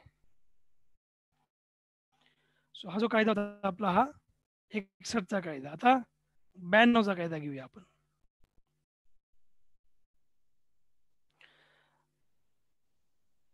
(1892च्या कायद्याची वैशिष्ट्ये). या कायद्यानुसार केंद्रीय आणि प्रांतिक कायदेमंडळात अतिरिक्त अशासकीय सदस्यांची संख्या वाढवण्यात आली होती. अतिरिक्त अशासकीय नॉन गव्हर्नमेंटल मेंबरची संख्या वाढवली गेली. 1861 मध्ये फक्त 3 घेतले होते: बनारसचा राजा, पटियालाचे महाराज आणि सर दिनकर राव. या तिघांना घेतले होते, बरोबर, नॉन गव्हर्नमेंट एक मेंबर म्हणून कायदे बनवण्यामध्ये. आणि आता कायदे बनवण्यासाठी यांनी काय केलं? 1892च्या कायद्याने अजून यांची संख्या वाढवली नॉन गव्हर्नमेंटल मेंबरची. तथापि शासकीय सदस्यांचे बहुमत राखण्यात आले होते. शासकीय सदस्य म्हणजे कोण? ब्रिटिशांचे अधिकारी किंवा त्यांचे व्यक्ती, ब्रिटिश लोक. 2 नंबर, या कायद्यानुसार कायदेमंडळाची कार्य विस्तारण्यात आली आणि अर्थसंकल्पावर चर्चा देखील करण्याचे आणि कार्यकारी विभागाला प्रश्न विचारण्याचे अधिकार कायदे मंडळाला देण्यात आले होते. ही लाईन लक्षात ठेवा, तुम्हाला याच्यावर प्रश्न एक्झाम मध्ये येऊ शकतो. ही सेकंड नंबरची लाईन. यामध्ये असं म्हटलं त्यांनी बघा, 1800 म्हणजे तुम्हाला मी क्वेश्चन एक बनवून सांगतो याच्यामध्ये.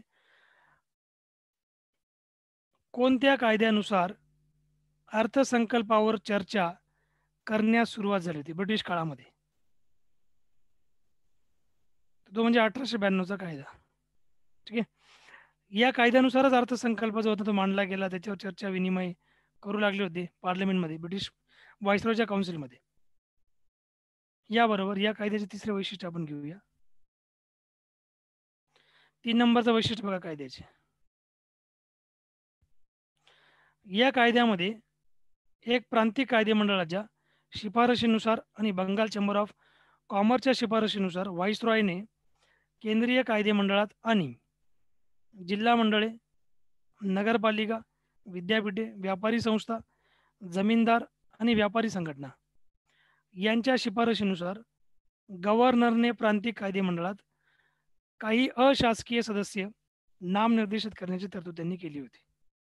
म्हणून केंद्रीय आणि प्रांतिक विधिमंडळामध्ये, केंद्रीय विधिमंडळ म्हणजे काय? व्हाईसरॉयचं विधिमंडळ. विधिमंडळ म्हणजे काय? जिथे कायदे तयार व्हायचे ते. आणि प्रांतिक म्हणजे राज्यांचं. मग या विधिमंडळात निवडणुकीच्या मार्गाने काही अशासकीय पदे भरण्यासाठी अमर्यादित व अप्रत्यक्ष तरतूद या कायद्यात केली गेली होती. म्हणजे अर्थात कायद्यामध्ये निवडणूक हा शब्द वापरला नव्हता. काही संस्थांच्या शिफारशीनुसार सदस्य नामनिर्देशित करणे अशी ही प्रक्रिया होती. सदस्य नामनिर्देशित करणे अशी देखील ही प्रक्रिया होती, हे तुम्ही लक्षात घ्या याच्यामध्ये.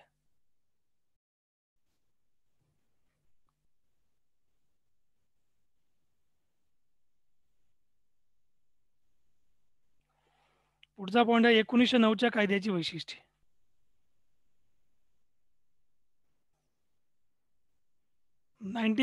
च्या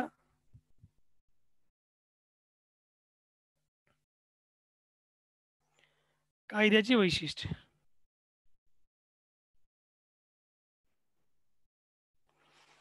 बघा, हा कायदा मॉर्ले मिंटो सुधारणा या नावानेही ओळखला जातो. हा सगळ्यात महत्त्वाचा काउन्सिल कायदा होता. मंडळ कायद्यांमधला तिघांमधला सगळ्यात महत्त्वाचा कायदा म्हणजे 1909चा कायदा. तुम्हाला याच्यावर 100% एक्झाम मध्ये प्रश्न विचारतात या कायद्यावर. मॉर्ले मिंटो रिफॉर्म नावाने देखील हा कायदा ओळखला जातो. मॉर्ले मिंटो सुधारणा. आणि हा जो कायदा, मॉर्ले कोण होता? मॉर्ले जो होता, लक्षात घ्या, लॉर्ड मॉर्ले हा भारत मंत्री होता. आणि मिंटो जो होता, लॉर्ड मिंटो, हा हा होता भारताचा व्हाईसरॉय. या दोघांचे नाव एकत्र केले याच्यामध्ये. याचं पहिलं वैशिष्ट्य बघा, या कायद्यानुसार केंद्रीय आणि प्रांतिक कायदे मंडळाचा आकार जो होता हा वाढवण्यात आला होता. कायदे मंडळ म्हणजे काय? जे तिथे कायदे तयार व्हायचे ब्रिटिशांचे ते कायदे मंडळ, म्हणजे केंद्राचा आणि प्रांताचा दोघांचा देखील. केंद्रीय विधिमंडळातील सदस्य संख्या 16 वरून किती केली गेली?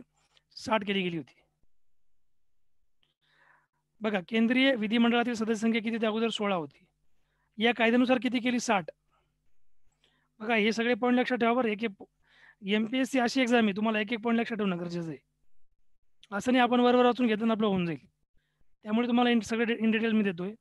2 नंबर, केंद्रीय विधिमंडळात सरकारी सदस्यांचे बहुमत राखले गेले, पण प्रांतिक विधिमंडळांमध्ये बिनसरकारी सदस्यांच्या बहुमताला अनुमती दिली गेली होती.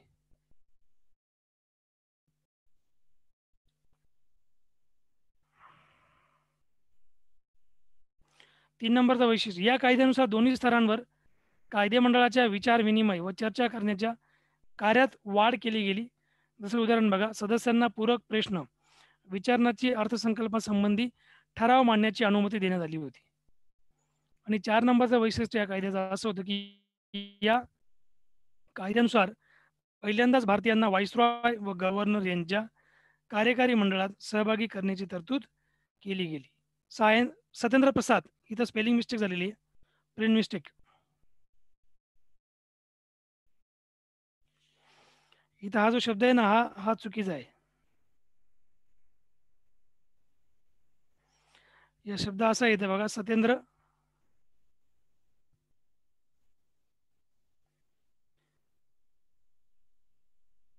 प्रसाद सिन्हा.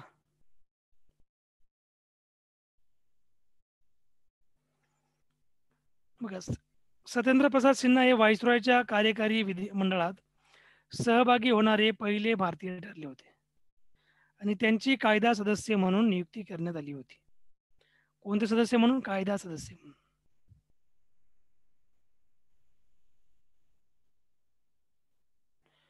ओके, हे तुम्ही याच्यामध्ये लक्षात घ्या.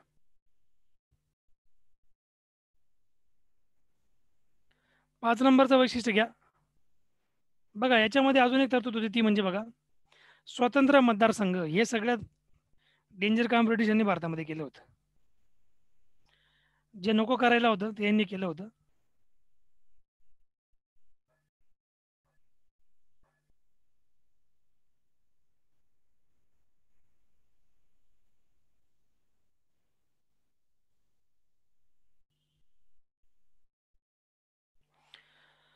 बघा, याच्यामध्ये स्वतंत्र मतदारसंघ ही संकल्पना जी होती ही मान्य करून या कायद्यानुसार मुस्लिमांना धर्मावर आधारित प्रतिनिधित्व दिले गेले होते. लक्षात घ्या. म्हणजे यांनी कास्टिझम करून टाकली होती.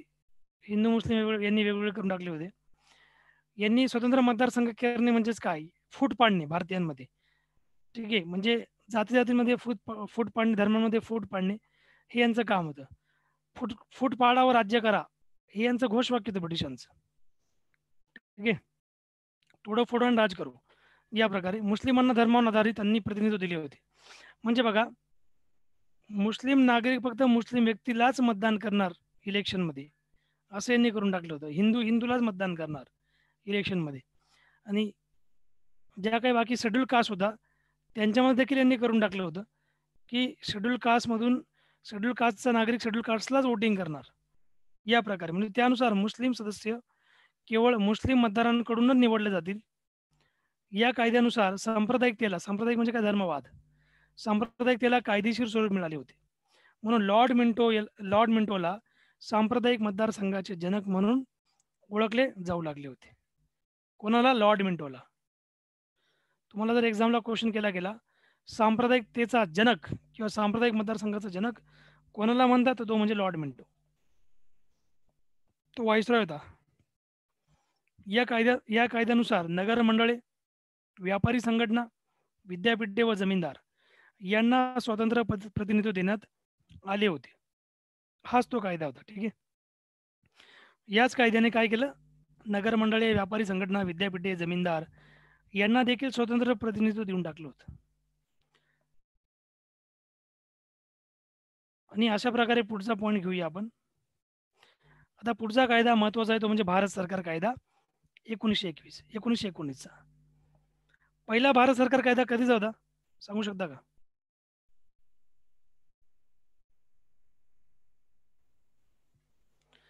पहिला भारत सरकार कायदा कधीचा होता?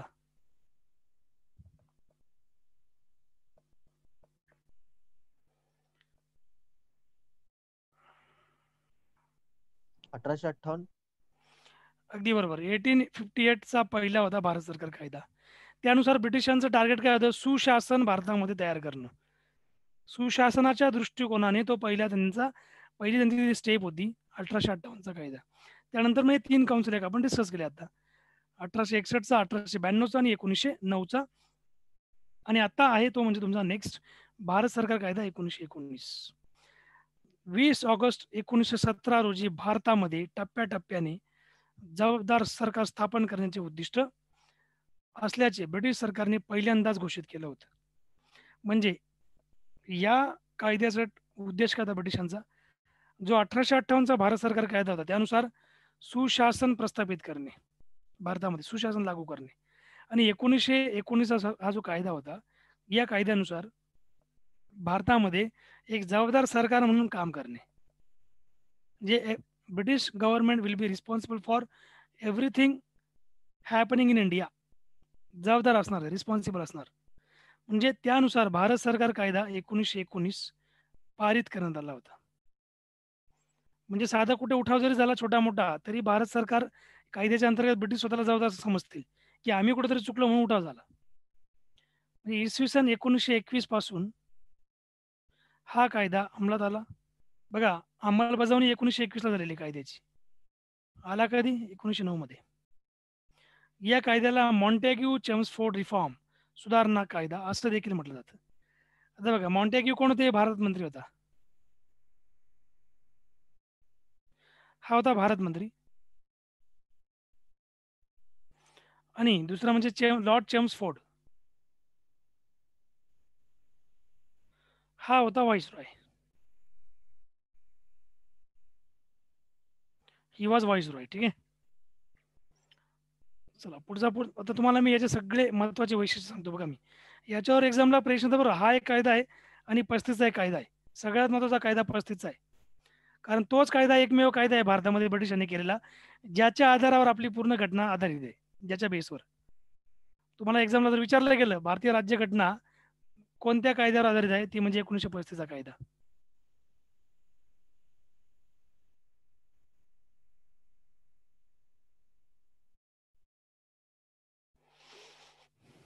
कायद्याची वैशिष्ट्ये.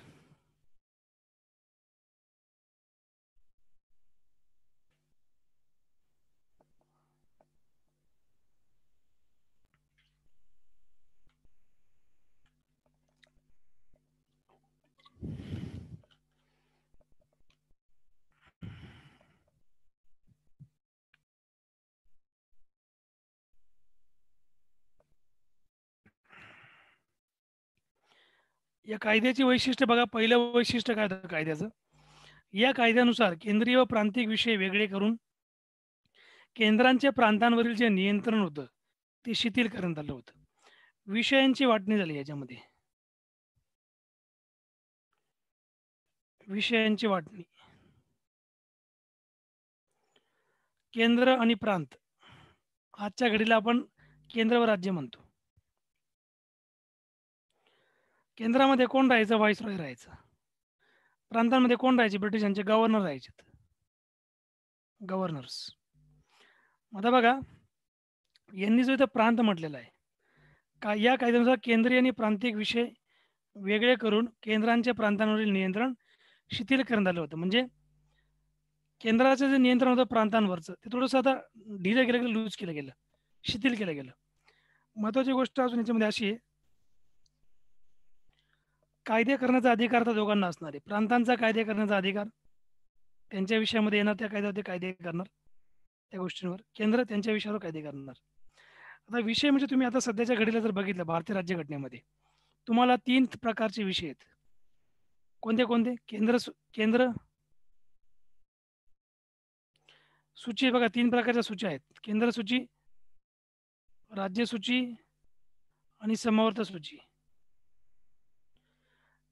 या सूच्या मी तुम्हाला पुढच्या कायद्यात सांगणारच आहे.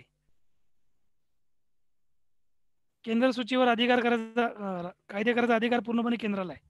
राज्य सूचीमध्ये म्हणजे राज्य विषयामध्ये कायदे करायचा पूर्ण अधिकार राज्यांना आहे आणि समवर्तीमध्ये दोघांना आहे, केंद्र आणि राज्यांना. बघा, मग केंद्रीय व प्रांतिक विधिमंडळांना त्यांच्या संबंधित सूचीतील विषयांवर कायदे करण्याचे अधिकार देण्यात आले होते. या कायद्याने दिले होते. सरकारची संरचना मात्र केंद्रकारी व एकात्म राहिली होती. सरकारची जी मेन आयडिया होती ती काय होती? ती केंद्रकारीच होती. भले तुम्हाला आम्ही विषय वेगळे दिले, पण चालणार कोणाचं जास्त? केंद्राचं. 2 नंबर, प्रांतिक विषयांचे सोपीव खाती व राखीव खाती असे 2 भाग केले गेले होते. प्रांतिक विषय 2 भागात डिवाइड होते.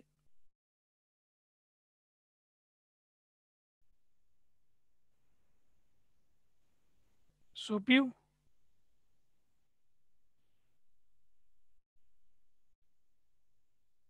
आणि राखीव. ठीक आहे, सोपीव आणि राखीव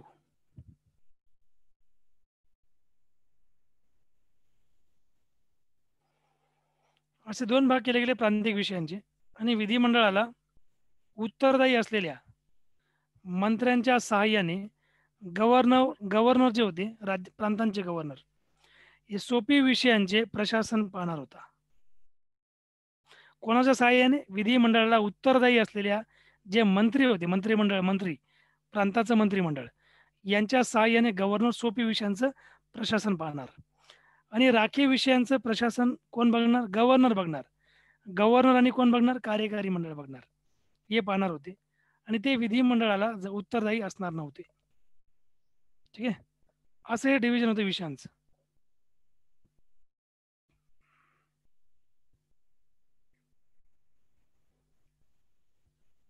याचबरोबर या दुहेरी शासन पद्धतीला द्विदल राज्य पद्धती म्हणजे डायरकी असं देखील म्हणतात. म्हणजे जनरली डायरकीची जी पद्धत आहे,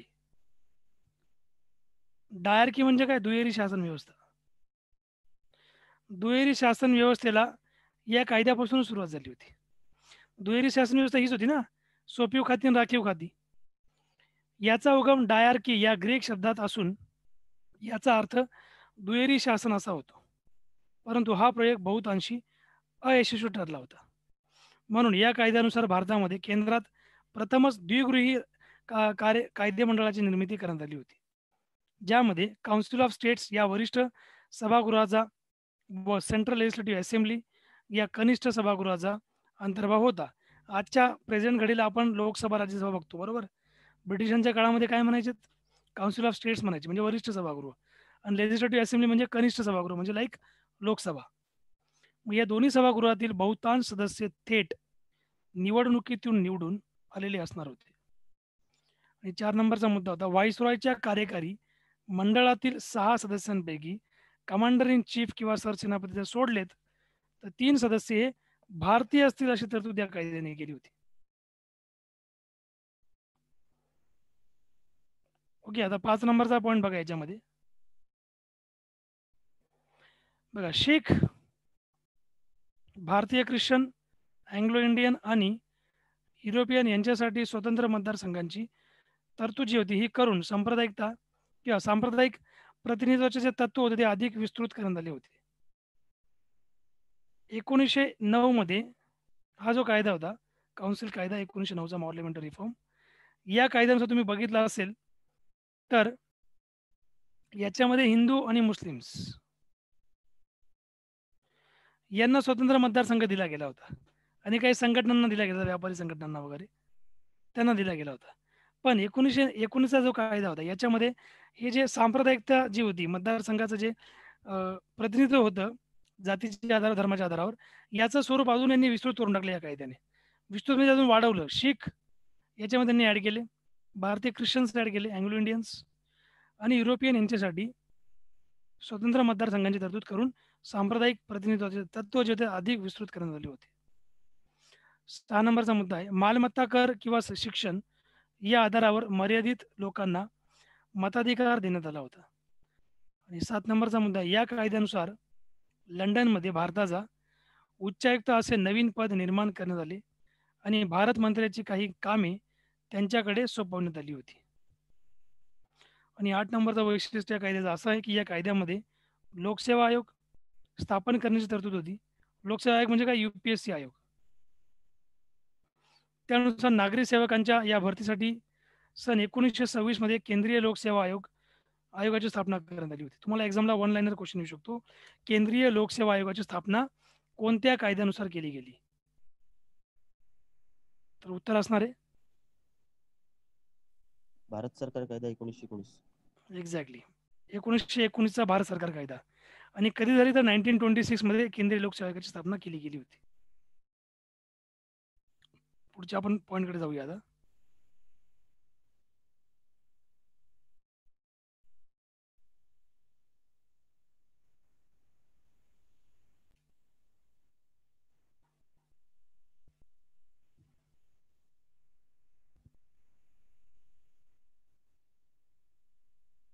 नऊ नंबरचं वैशिष्ट्य या कायद्याचं हे होतं की या कायद्यानुसार प्रथमच प्रांतांचे अर्थसंकल्प जे होते हे केंद्रीय अर्थसंकल्पापासून वेगळे करण्यात आले होते. आपापले अर्थसंकल्प तयार करण्याचे अधिकार हे प्रांतिक विधिमंडळांना देण्यात आले होते. म्हणजे प्रांतिक जे विधिमंडळ म्हणजे आपण म्हणतो आजच्या घडीला राज्य आपण म्हणतो, प्रांतांचे जे विधिमंडळ होते यांना त्यांचे अर्थसंकल्प प्रस्थापित करायचे अधिकार वेगळे करून टाकले होते. केंद्राचा वेगळा, राज्यांचा वेगळा. आज पण तुम्ही बघू शकतात, केंद्राचा वेगळा अर्थसंकल्प असतो आणि राज्यांचा वेगळा असतो. आणि हा कायदा अंमलात आल्यानंतर त्याची अंमलबजावणी कशी होते त्याचे समीक्षण करून त्याबद्दल अहवाल देण्यासाठी 10 वर्षांनी वैधानिक आयोग नियुक्त करण्याची तरतूद ही याच कायद्यानुसार करण्यात आलेली होती. त्यामुळे या कायद्याचं इम्पॉर्टन्स खूप जास्त आहे. आणि आता सायमन कमिशन बद्दल सगळ्यांनी ऐकलं असावं. महात्मा गांधी यांनी या कमिशनला विरोध देखील केला होता. Not only Mahatma Gandhi but also Lala Lajpat Rai also oppose this commission and Simon go back या प्रकारच्या स्लोगन्स त्यांनी दिल्या होत्या. आणि सायमन कमिशन फेमस आहे ते म्हणजे लाला लाजपत राय जे होते ते याच कमिशनचा विरोध जो चालू होता त्या विरोध प्रदर्शनामध्ये सामील झाले होते. आणि नंतर त्यांच्या डोक्याला लाठीचार्ज केला गेला ब्रिटिश शिपायांकडून, ब्रिटिश अधिकाऱ्यांकडून. आणि त्याच्यामध्ये जखमी होऊन ते त्यांचं म्हणजे त्याच्यामध्ये निधन झालं होतं लाला लजपत रायांचं. त्यांचा बदला म्हणून तुम्हाला माहिती आहे नंतर मग बाकी संघटनांनी काय केलं होतं. ठरलेल्या वेळेच्या 2 वर्ष अगोदरच November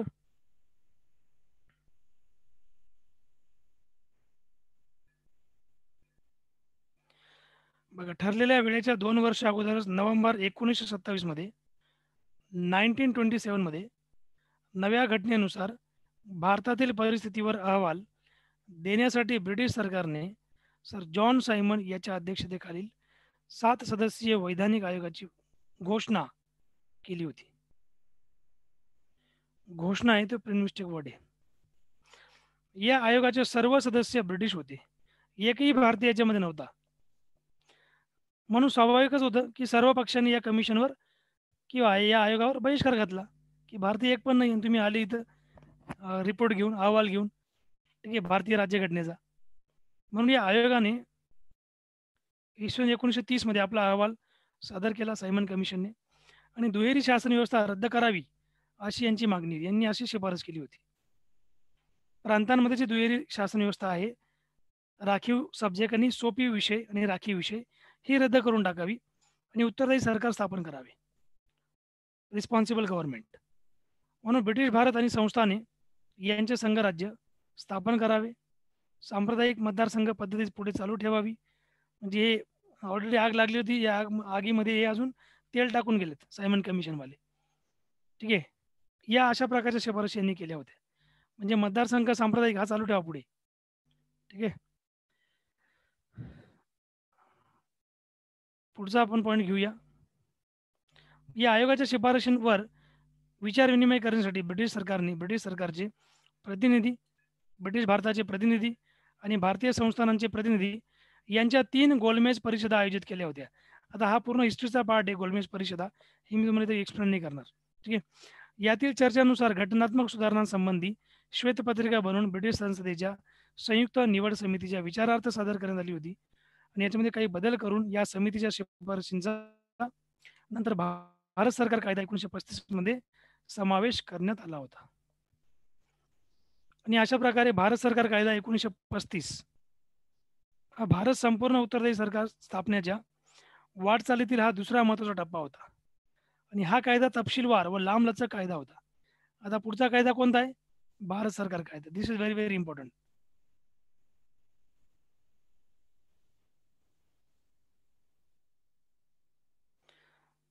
government of India act.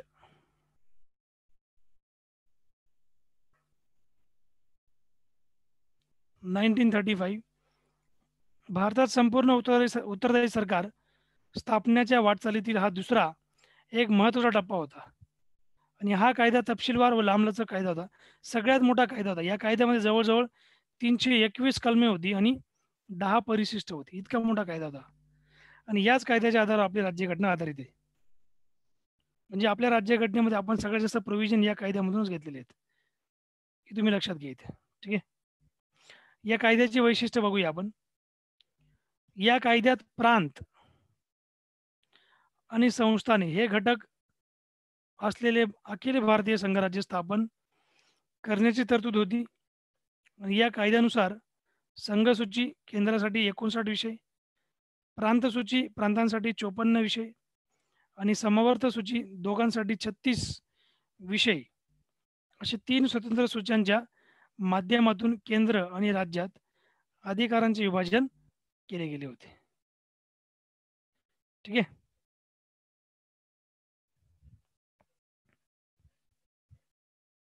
बघा या सूच्या मी तुम्हाला सांगितलं ना, आता मागच्या कायद्यामध्ये तुम्हाला मी सांगितलं होत्या, केंद्र सूची, राज्य सूची आणि समवर्त सूची. या अशा प्रकारच्या ह्या 3 सूच्या दिलेल्या आहेत तुम्हाला समोर.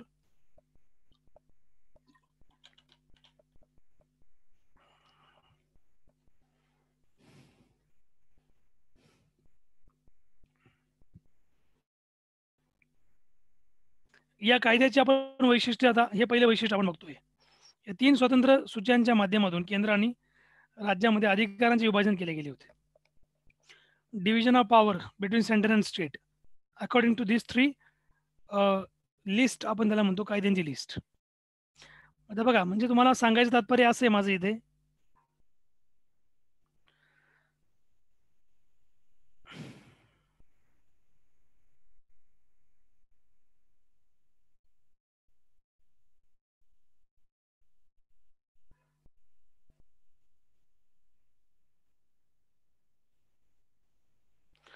बघा सांगायचं तात्पर्य इथे तुम्हाला इथं असं माझं की केंद्रासाठी किती विषय होते? 59 विषय होते, बरोबर. मग या 59 विषयांवर कायदे करण्याचा अधिकार कोणाकडे असणार आहे? याच्यावर कायदे करण्याचा अधिकार असणार आहे केंद्राचा, बरोबर. त्यानंतर प्रांतसूची, याच्यामध्ये किती विषय होते? 54 विषय. इथं कायदे कोण करणार? राज्य करणार, म्हणजे प्रांत करणार. आणि दोघांसाठी किती? 36 विषय होते. समवर्त सूचीमध्ये किती विषय होते? 36.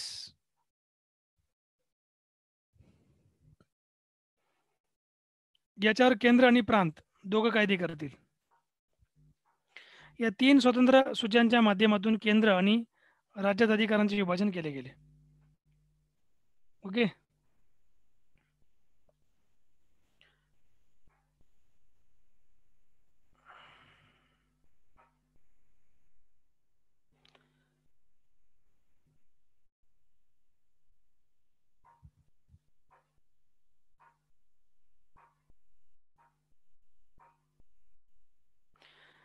आता चौथा जो कायदा होता तो म्हणजे शेषाधिकार. शेषाधिकार म्हणजे काय? शेषाधिकारला आपण इंग्रजीमध्ये म्हणतो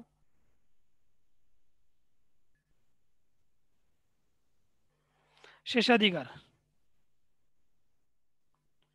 बघा, केंद्र सूचीवर अधिकार करायचा अधिकार केंद्राला गेला, प्रांतांवर अधिकार म्हणजे कायदे करायचा अधिकार प्रांताकडे गेला, समर्थ सूचीमध्ये दोघांना कायदे करायचे अधिकार केंद्राला पण आणि राज्याला पण, दोघांना इथं कायदे करायचा अधिकार. आता असा कायदा म्हणजे असे एक प्रोव्हिजन जो या तिन्ही लिस्टमध्ये ऍड नाही, म्हणजे केंद्र सूची, प्रांतीय सूची आणि समर्थ सूची, जो या तिघांमध्ये असा विषय जो या तिघांमध्ये ऍड नाहीये, अशा विषयावर कायदे करायचा अधिकार म्हणजे शेषाधिकार. ठीक आहे. आणि हा जो शेषाधिकार आहे हा व्हाईसरॉयला देण्यात आला होता. त्यामुळे संस्थाने सहभागी झाल्याने संघराज्य अस्तित्वात आले नाहीये, म्हणून या कायद्यानुसार प्रांतांमधील दुहेरी शासन व्यवस्था रद्द केली गेली होती व त्याऐवजी प्रांतिक स्वायत्तता देण्यात आली होती. सो हे सारं इम्पॉर्टन्स याचं आहे. पुढचा, दिलेल्या क्षेत्रांमध्ये प्रांतांना प्रशासकीय स्वायत्त घटक म्हणून काम करण्याची अनुमती देण्यात आली होती. या व्यतिरिक्त प्रांतिक विधिमंडळाला उत्तरदायी असलेल्या मंत्र्यांच्या सल्ल्यानुसार गव्हर्नरने कार्य करावे अशी तरतूद करून प्रांतांमध्ये उत्तरदायी सरकार पद्धती सुरू करण्यात आली होती. इसवी सन 1937 मध्ये ही पद्धती लागू झाली व 1939 मध्ये रद्द करण्यात आली होती. आणि 3 नंबरचा मुद्दा, या कायद्यानुसार केंद्रात दुहेरी शासन व्यवस्था सुरू करण्यात आली होती केंद्रामध्ये, आणि प्रांतांमध्ये रद्द करून टाकली होती. केंद्राच्या स्तरावरील विषयांचे राखीव विषय आणि सोपी विषय अशी विभागणी करण्यात आली. अर्थात ही तरतूद प्रत्यक्षात कधीच आली नव्हती, कधीच त्यांनी प्रत्यक्षात आणली नव्हती. 4 नंबरचं वैशिष्ट्य असं होतं की 11 पैकी 6 प्रांतांमध्ये द्विशासनीय किंवा द्विगृही कायदेमंडळाची तरतूद करण्यात आली होती. आणि यानुसार बंगाल, बॉम्बे, मद्रास, बिहार, आसाम आणि संयुक्त प्रांत या प्रांतांमध्ये विधान परिषद वरिष्ठ गृह आणि विधानसभा कनिष्ठ गृह अशी द्विगृही कायदेमंडळे तयार करण्यात आली होती. आणि या कायदेमंडळावर अनेक बंधने घालण्यात आली होती. तुम्ही आज जर बघितलं असेल महाराष्ट्रामध्ये, महाराष्ट्र असेंब्लीमध्ये पहिली आपली एक असेंब्ली आहे, दुसरी आहे काउन्सिल आहे. विधानसभा, विधान परिषद अशा 2 सभागृह आहेत महाराष्ट्र असेंब्लीचे. ठीक आहे. त्यावेळेस या कायद्या 1935ने केले होते, लक्षात घ्या. 5 नंबरचं वैशिष्ट्य, अनुसूचित जाती, महिला आणि कामगार यांच्यासाठी स्वतंत्र मतदारसंघाची तरतूद करून सांप्रदायिक प्रतिनिधित्वाचे तत्व आणखी विस्तारित करण्यात आले होते.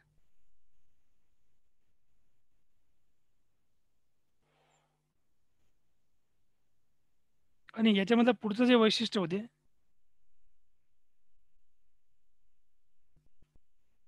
6 नंबरचं, ते म्हणजे भारत सरकार कायदा 1858 यानुसार स्थापन करण्यात आलेली भारतीय परिषद इंडिया काउन्सिल रद्द करण्यात आली. भारत मंत्री म्हणजे इंडिया काउन्सिल रद्द करून टाकली होती. ज्या इंडिया काउन्सिल कोणाच्या अंडर होती सांगा बरं?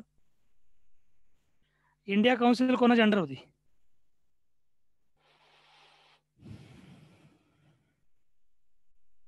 इंडिया काउन्सिल कोणाच्या अंडर होती? ब्रिटिश ती राणीच्या अंडर. कोणाच्या अंडर होती? राणीच्या अंडर. नाही, इंडिया काउन्सिल जी होती भारतामध्ये, बघा तुम्हाला मी सांगतो, भारतामध्ये 1858चा जेव्हा कायदा पास केला गेला होता, मी तुम्हाला सांगितलं होतं की 1858च्या कायद्यानुसार व्हाईसरॉय पद तयार केलं गेलं होतं. आणि अजून एक पद होतं म्हणजे भारत मंत्री. भारत मंत्री. मग ही जी इंडिया काउन्सिल ही भारत मंत्र्याच्या अंडर होती. आणि इंडिया काउन्सिल जी होती, इंडिया काउन्सिल भारत मंत्र्याला ॲडवाईस द्यायचे काम करायची, कामकाजामध्ये मदत करायची. ॲडवाईस म्हणजे मदत करायची कामकाजामध्ये भारत मंत्र्याला. ठीक आहे. मग ही इंडिया काउन्सिल रद्द केली कोणी? या कायद्यानुसार 58च्या. आणि भारत मंत्र्यासाठी सल्लागाराच्या गटाची तरतूद करण्यात आली होती. 7 नंबरचा मुद्दा, या कायद्यानुसार मताधिकार वाढवण्यात आला आणि एकूण लोकसंख्येच्या सुमारे 10% लोकांना मताधिकार मिळाला होता. देशातील चलन आणि पतपुरवठा यांचे नियंत्रण करण्यासाठी RBI ची स्थापना केली गेली. केव्हा झाली RBI ची स्थापना? कोण सांगेल? Reserve bank of India. चलन आणि पतपुरवठा याला नियंत्रित करण्यासाठी RBI ची स्थापना केली. केव्हा केली होती? या कायद्यानुसार केली, पण स्थापना इयर कोणी सांगू शकतं का? 35चा कायदा म्हणजे तो आता तुमचा 47 पर्यंत डायरेक्ट, आणि 47 ला वेगळा कायदा आला होता. म्हणजे 1935 पासून तर 1946 पर्यंत हे 1935च्या कायद्याचं चालणार. हा, 1935. बरोबर, 1935. 1 एप्रिल कोलकाता. 1 एप्रिल 1935. 1 एप्रिल 1935. एक जण. याचं पहिले हेडक्वार्टर कुठं होतं? कोलकात्याला होतं. कोलकात्याला होतं सर. नंतर मध्ये मुंबईला शिफ्ट केलं होतं 1937 मध्ये. मुंबईला शिफ्ट केलं गेलं परमनंटली, आणि आज पण मुंबईमध्ये आहे. ठीक आहे. पण आज केंद्र सरकार म्हणते की आम्हाला गुजरातला घेऊन जायचं आहे. ठीक आहे. So what ever politics. पुढे आपण जाऊया पुढच्या पॉईंटकडे.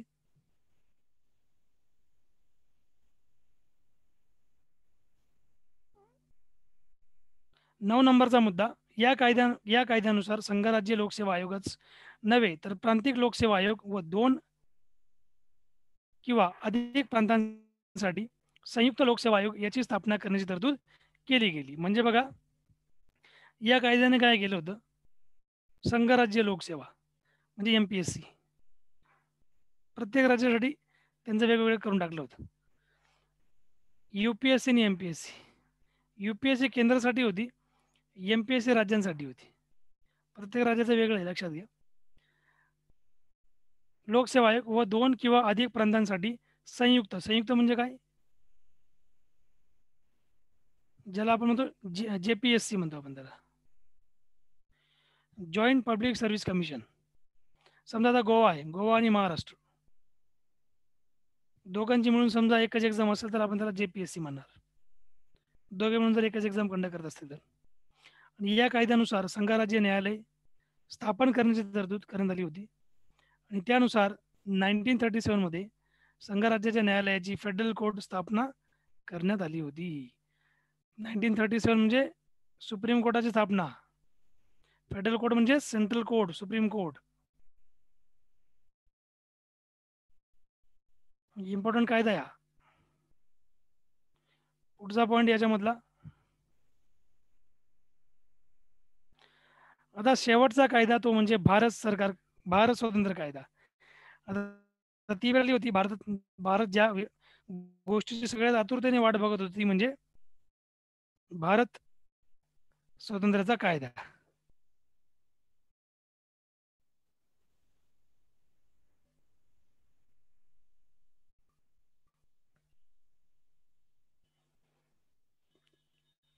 चला तर मग अशा प्रकारे तुम्हाला मी या कायद्याची वैशिष्ट्य सांगतो.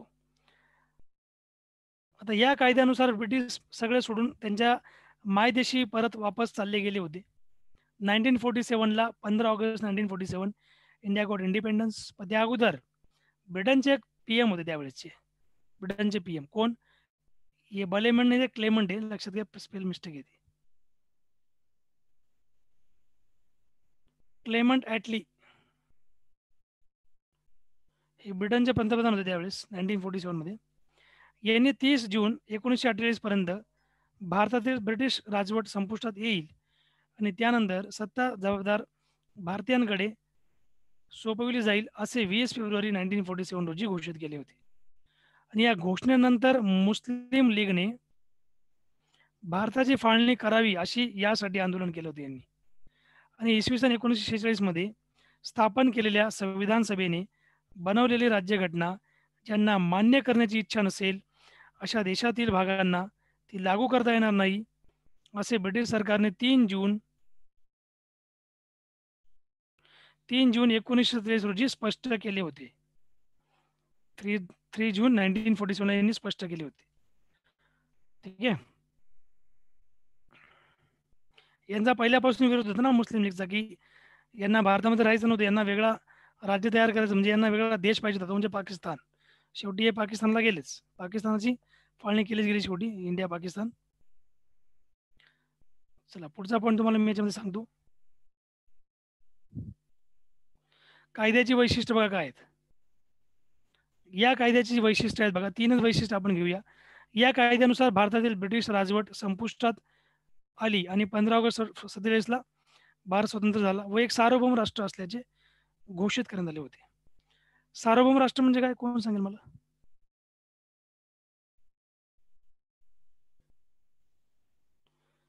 सार्वभौम राष्ट्र म्हणजे काय? भारत एक स्वतंत्र आणि सार्वभौम राष्ट्र बनले म्हणजे काय?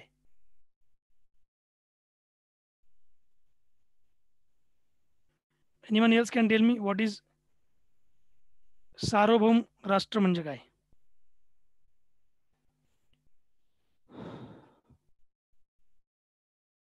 बघा, सार्वभौमचा अर्थ असा होतो, सार्वभौम म्हणजे कोणाच्याही आधिपत्याखाली काम न करणारं, कोणाच्याही डिसिजन मेकिंगवर न चालणारं, म्हणजे स्वतःचे निर्णय स्वतः घेणारा.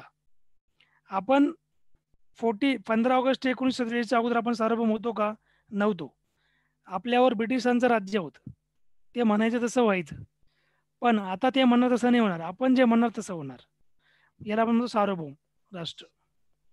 आणि या कायद्याने भारताची फाळणी करण्यात आली आणि भारत व पाकिस्तानी 2 स्वतंत्र राष्ट्र निर्माण करण्यात आली होती आणि त्यांना ब्रिटिश राष्ट्रकुलापासून वेगळे होण्याचा अधिकार होता. आणि या कायद्यानुसार व्हाईसरॉय हे पद रद्द करण्यात आले आणि प्रत्येक देशाच्या मंत्रिमंडळाच्या सल्ल्यावरून ब्रिटिश सम्राट गव्हर्नर जनरल नियुक्त करतील अशी तरतूद करण्यात आली होती.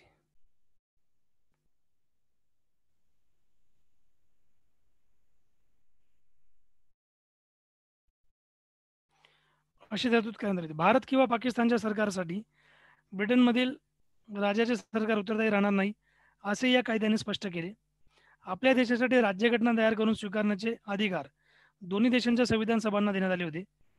स्वातंत्र्याच्या कायद्यासहित ब्रिटिश संसदेने केलेला कोणताही कायदा रद्द करण्याचे अधिकार ही दोन्ही देशांच्या संविधान सभांना देण्यात आला. दोन्ही देश म्हणजे कोण? भारत आणि पाकिस्तान. नवीन राज्यघटना तयार करून अंमलात येईपर्यंत आपापल्या क्षेत्रांसाठी कायदे करण्याचे अधिकार दोन्ही देशांच्या संविधान सभांना देण्यात आले होते. त्या देशांच्या विधिमंडळाने कायदा करून संमत केल्याशिवाय, म्हणजे 15 ऑगस्ट 1947 नंतर ब्रिटनच्या संसदेने केलेला कोणताही कायदा हा नवीन देशांना लागू होणार नव्हता. ठीक आहे. सो मग अशा प्रकारे आपण याला म्हणतो, so this we called as, याला आपण काय म्हणतो मग, भारत स्वतंत्र कायदा 1947. सो या प्रकारे आपण आजचे सगळे पॉईंट डिस्कस केलेत. हा चॅप्टर पूर्णपणे आपण घेतलेला आहे ना. 1773 1947 पूर्ण आपण डिटेलली पूर्णपणे आपण डिस्कस केलेलं आहे. उद्या आपण वेगळा चॅप्टर घेणार आहोत. इथपर्यंत क्लिअर आहे सगळ्यांना? हो. ठीक आहे. सो मग ओके ओके. मग आजचा आपण क्लास एंड करूया. काही क्वेश्चन तर असतील तर काही विचारा. मुद्दे आहेत विचारले तर चालतील. हो चालेल, विचारा. पहिला जो ऍक्ट मध्ये आपण सांगितलं की भारत मंत्री पद आणि व्हाईसरॉय याचं डेफिनेशन जे सांगितलं त्याच्यामध्ये फक्त एक शंका अशी होती की मग औदा जो आहे तो भारत मंत्री पदाला आपण मोठं समजायचं. हॅलो. नाही नाही, आपण ऍक्च्युली बघा दोघांमध्ये जर कंपॅरिझन केलं हा एक प्रकारे, तर पद जे होतं मेन पद भारत मंत्र्याचं एक मोठं होतं तसं बघितलं तर. जी कारण मेन जी पॉवर होती, मेन पॉवर ती कोणाच्या हातामध्ये होती? पंतप्रधानांच्या हातामध्ये होती. पंतप्रधानांची. व्हाईसरॉयच्या हातामध्ये ओके. Main power. हम्म. आता भारतामध्ये जो काही डिसिजन घेणार, जो काही निर्णय घेणार तो व्हाईसरॉयच घेणार होता. बरोबर. भारत मंत्री नव्हता घेणार. भारत ओके. मंत्री पद फक्त त्याच्यावर नियंत्रण करण्यासाठी होतं, ओके. व्हाईसरॉयवर. बाकी ओके. त्यांचा काही रोल नव्हता त्याच्यामध्ये. अच्छा. बाकी सगळे डिसिजन मेकिंग कोण घेणार? व्हाईसरॉय घेणार. व्हाईसरॉय घेणार. हा, मग एक प्रकारे हा जो भारत मंत्री होता, जी. भारत मंत्रीला ब्रिटिश मंत्रिमंडळातला एक सदस्य होता तो. ओके. ब्रिटिश मंत्रिमंडळाचा सदस्य होता, ज्याला ब्रिटिश संसदेने भारतामध्ये पाठवलं होतं की तू राहा आणि व्हाईसरॉय काय कारनामे करतो, काय कामे करतो न, तुम्ही फक्त लक्ष ठेवा त्यांच्यावर आणि Correct. रिपोर्टिंग आम्हाला देत जा. हा. असं होतं ते. ओके. रिपोर्टिंग करायचं काम होतं. आणि मध्ये एक विषय झाला की ह्याचा स्वतंत्र मतदारसंघाचा स्वतंत्र मतदारसंघ, हो बरोबर. स्वतंत्र मतदारसंघाचा विषय झाला तो आणि 1919च्या कायद्यामध्ये ना. बरोबर ना? नाही, स्वतंत्र म्हणजे तिथे जे सांप्रदायिक मतदारसंघ जो होता, सांप्रदायिक 1909च्या ऍक्ट मध्ये 1909चा जो कायदा होता तिथे Law. त्यांनी पहिल्यांदा सांप्रदायिक मतदारसंघ इंट्रोड्यूस केला होता. बरोबर. पहिल्यांदाच. नंतर मग आपल्या स्वतंत्र भारताच्या राज्यघटनेमध्ये स्वतंत्र मतदारसंघाची पण मागणी केली होती. मग ती मागणी आणि ही मागणी जर आपण कम्पेअर केलं तर मग ती भेदाभेदाची आहे का, किंवा ती मागणी आत्ताच्या म्हणजे तेव्हा रास्त होती का, असं एक प्रश्न आहे. हा, म्हणजे जेव्हा ब्रिटिशांनी लागू केली तेव्हा आणि आपण आणि जेव्हा आपली आपण राज्यघटना बनवली तेव्हा. हो, म्हणजे पुणा करारानुसार जेव्हा ती मागणी हा, झाली, पुणे करारानुसार, बरोबर. पुणा पॅक्टनुसार ती मागणी झाली आणि ती आंबेडकरांनंतर ती गांधीजींनी ती नाकारली स्वतंत्र हो, मतदारसंघ. गांधीजींनी 1932चा पुणे करार. बरोबर. ती नाकारल्यानंतरची जी प्रक्रिया आहे, म्हणजे मग त्याच्यामध्ये त्यांच्या मागण्या अशा होत्या की जसं त्याच्यामध्ये ह्या ऍक्ट मध्ये सांप्रदायिकता कायद्यामध्ये म्हणतात की हिंदू हिंदूला मतदान करणार, मुस्लिम मुस्लिमांना येस मतदान. मुस्लिमला करणार, बरोबर. पण पुण्या ऍक्ट मध्ये ते वेगळं होतं असं मी अभ्यासलं की त्याच्यामध्ये असं होतं की आम्हाला त्या जातीचं नेतृत्व आम्हाला मिळावं, मग त्याला मतदान कोणीही करू शकतं. एक्झॅक्टली. हाच फरक आहे ना दोघांमध्ये. हा एक्झॅक्टली, हाच फरक आहे. त्याला वोटिंग कोणी करू शकतो, कोणी वोटिंग करू आणि शकतो. आधीच्या ऍक्ट मध्ये वोटिंग Exactly. फक्त त्याला पर्टिक्युलर जातीतलाच व्यक्ती वोट करू शकत असेल. बरोबर. म्हणजे मुस्लिम प्रतिनिधी असेल तर त्याला वोटिंग करणारा तो मुस्लिमच व्यक्ती असणार. हिंदू असेल तर वोटिंग करणारा हिंदूच असणार. बरोबर. वेगळ्या कॅटेगरीचा करू मध्ये शकत ते नव्हता. नव्हतं. पुन्हा पॅक्टला फक्त आंबेडकरांनी मागणी हीच केली होती जी. की आम्हाला वेगळं तुम्ही मतदारसंघ द्या, कारण आमच्या कॅटेगरीला, आमच्या जातीला एक चांगलं नेतृत्व मिळावं, रिप्रेझेंटेशन मिळावं आणि त्यांच्यावर कुठल्याही प्रकारचा अन्याय वगैरे केला जाऊ नये इन फ्युचर. सो त्या अकॉर्डिंग त्यांनी ते डिमांड केली होती. ती काही डिमांड ती रास्तच होती. हा, ती रास्त होती. गांधीजींना असं वाटलं होतं की समजा तुम्ही जर स्वतंत्र मतदारसंघ तुम्ही डिमांड करणार तर मग अशा प्रकारे काय होईल की बाकीच्या पण जातींना एक प्रकारे तेही डिमांड करतील. ठीक आहे, तेही वेगळं मागतील. मग त्याच्यामध्ये एसटी येणार, त्याच्यामध्ये मग बाकीचे शीख लोक म्हणणार अजून, किंवा मग त्याच्यामध्ये ख्रिश्चन लोक म्हणणार. पुन्हा पॅक्ट मध्ये ती सर्व जाती समावेशकच भूमिका होती ना, ती त्यांना नंतर कळली. ती त्यांना नंतर कळली आणि त्याची गरज आज भासते ही हा वेगळा विषय. हा वेगळा आहे, बरोबर. असं पण I am enjoying this lecture. मला मी पहिल्यांदा अटेंड केलं आणि मिश्रा सरांनी सांगितलं मला. मला बोलायचंच होतं खरं तर, युपीएससी साठी मी पहिल्यांदा प्रिपेअर करतोय आणि भेटूया लवकरच. चालेल. आणि मला आवडलं lecture sir. Thank you so much. हो, धन्यवाद. नाव काय आपलं? माझं आशुतोष वाघमारे. ओके. चालेल. मग उद्याचा आपला चला. Yes, thank you Mishra sir. Thank you so much. Yes.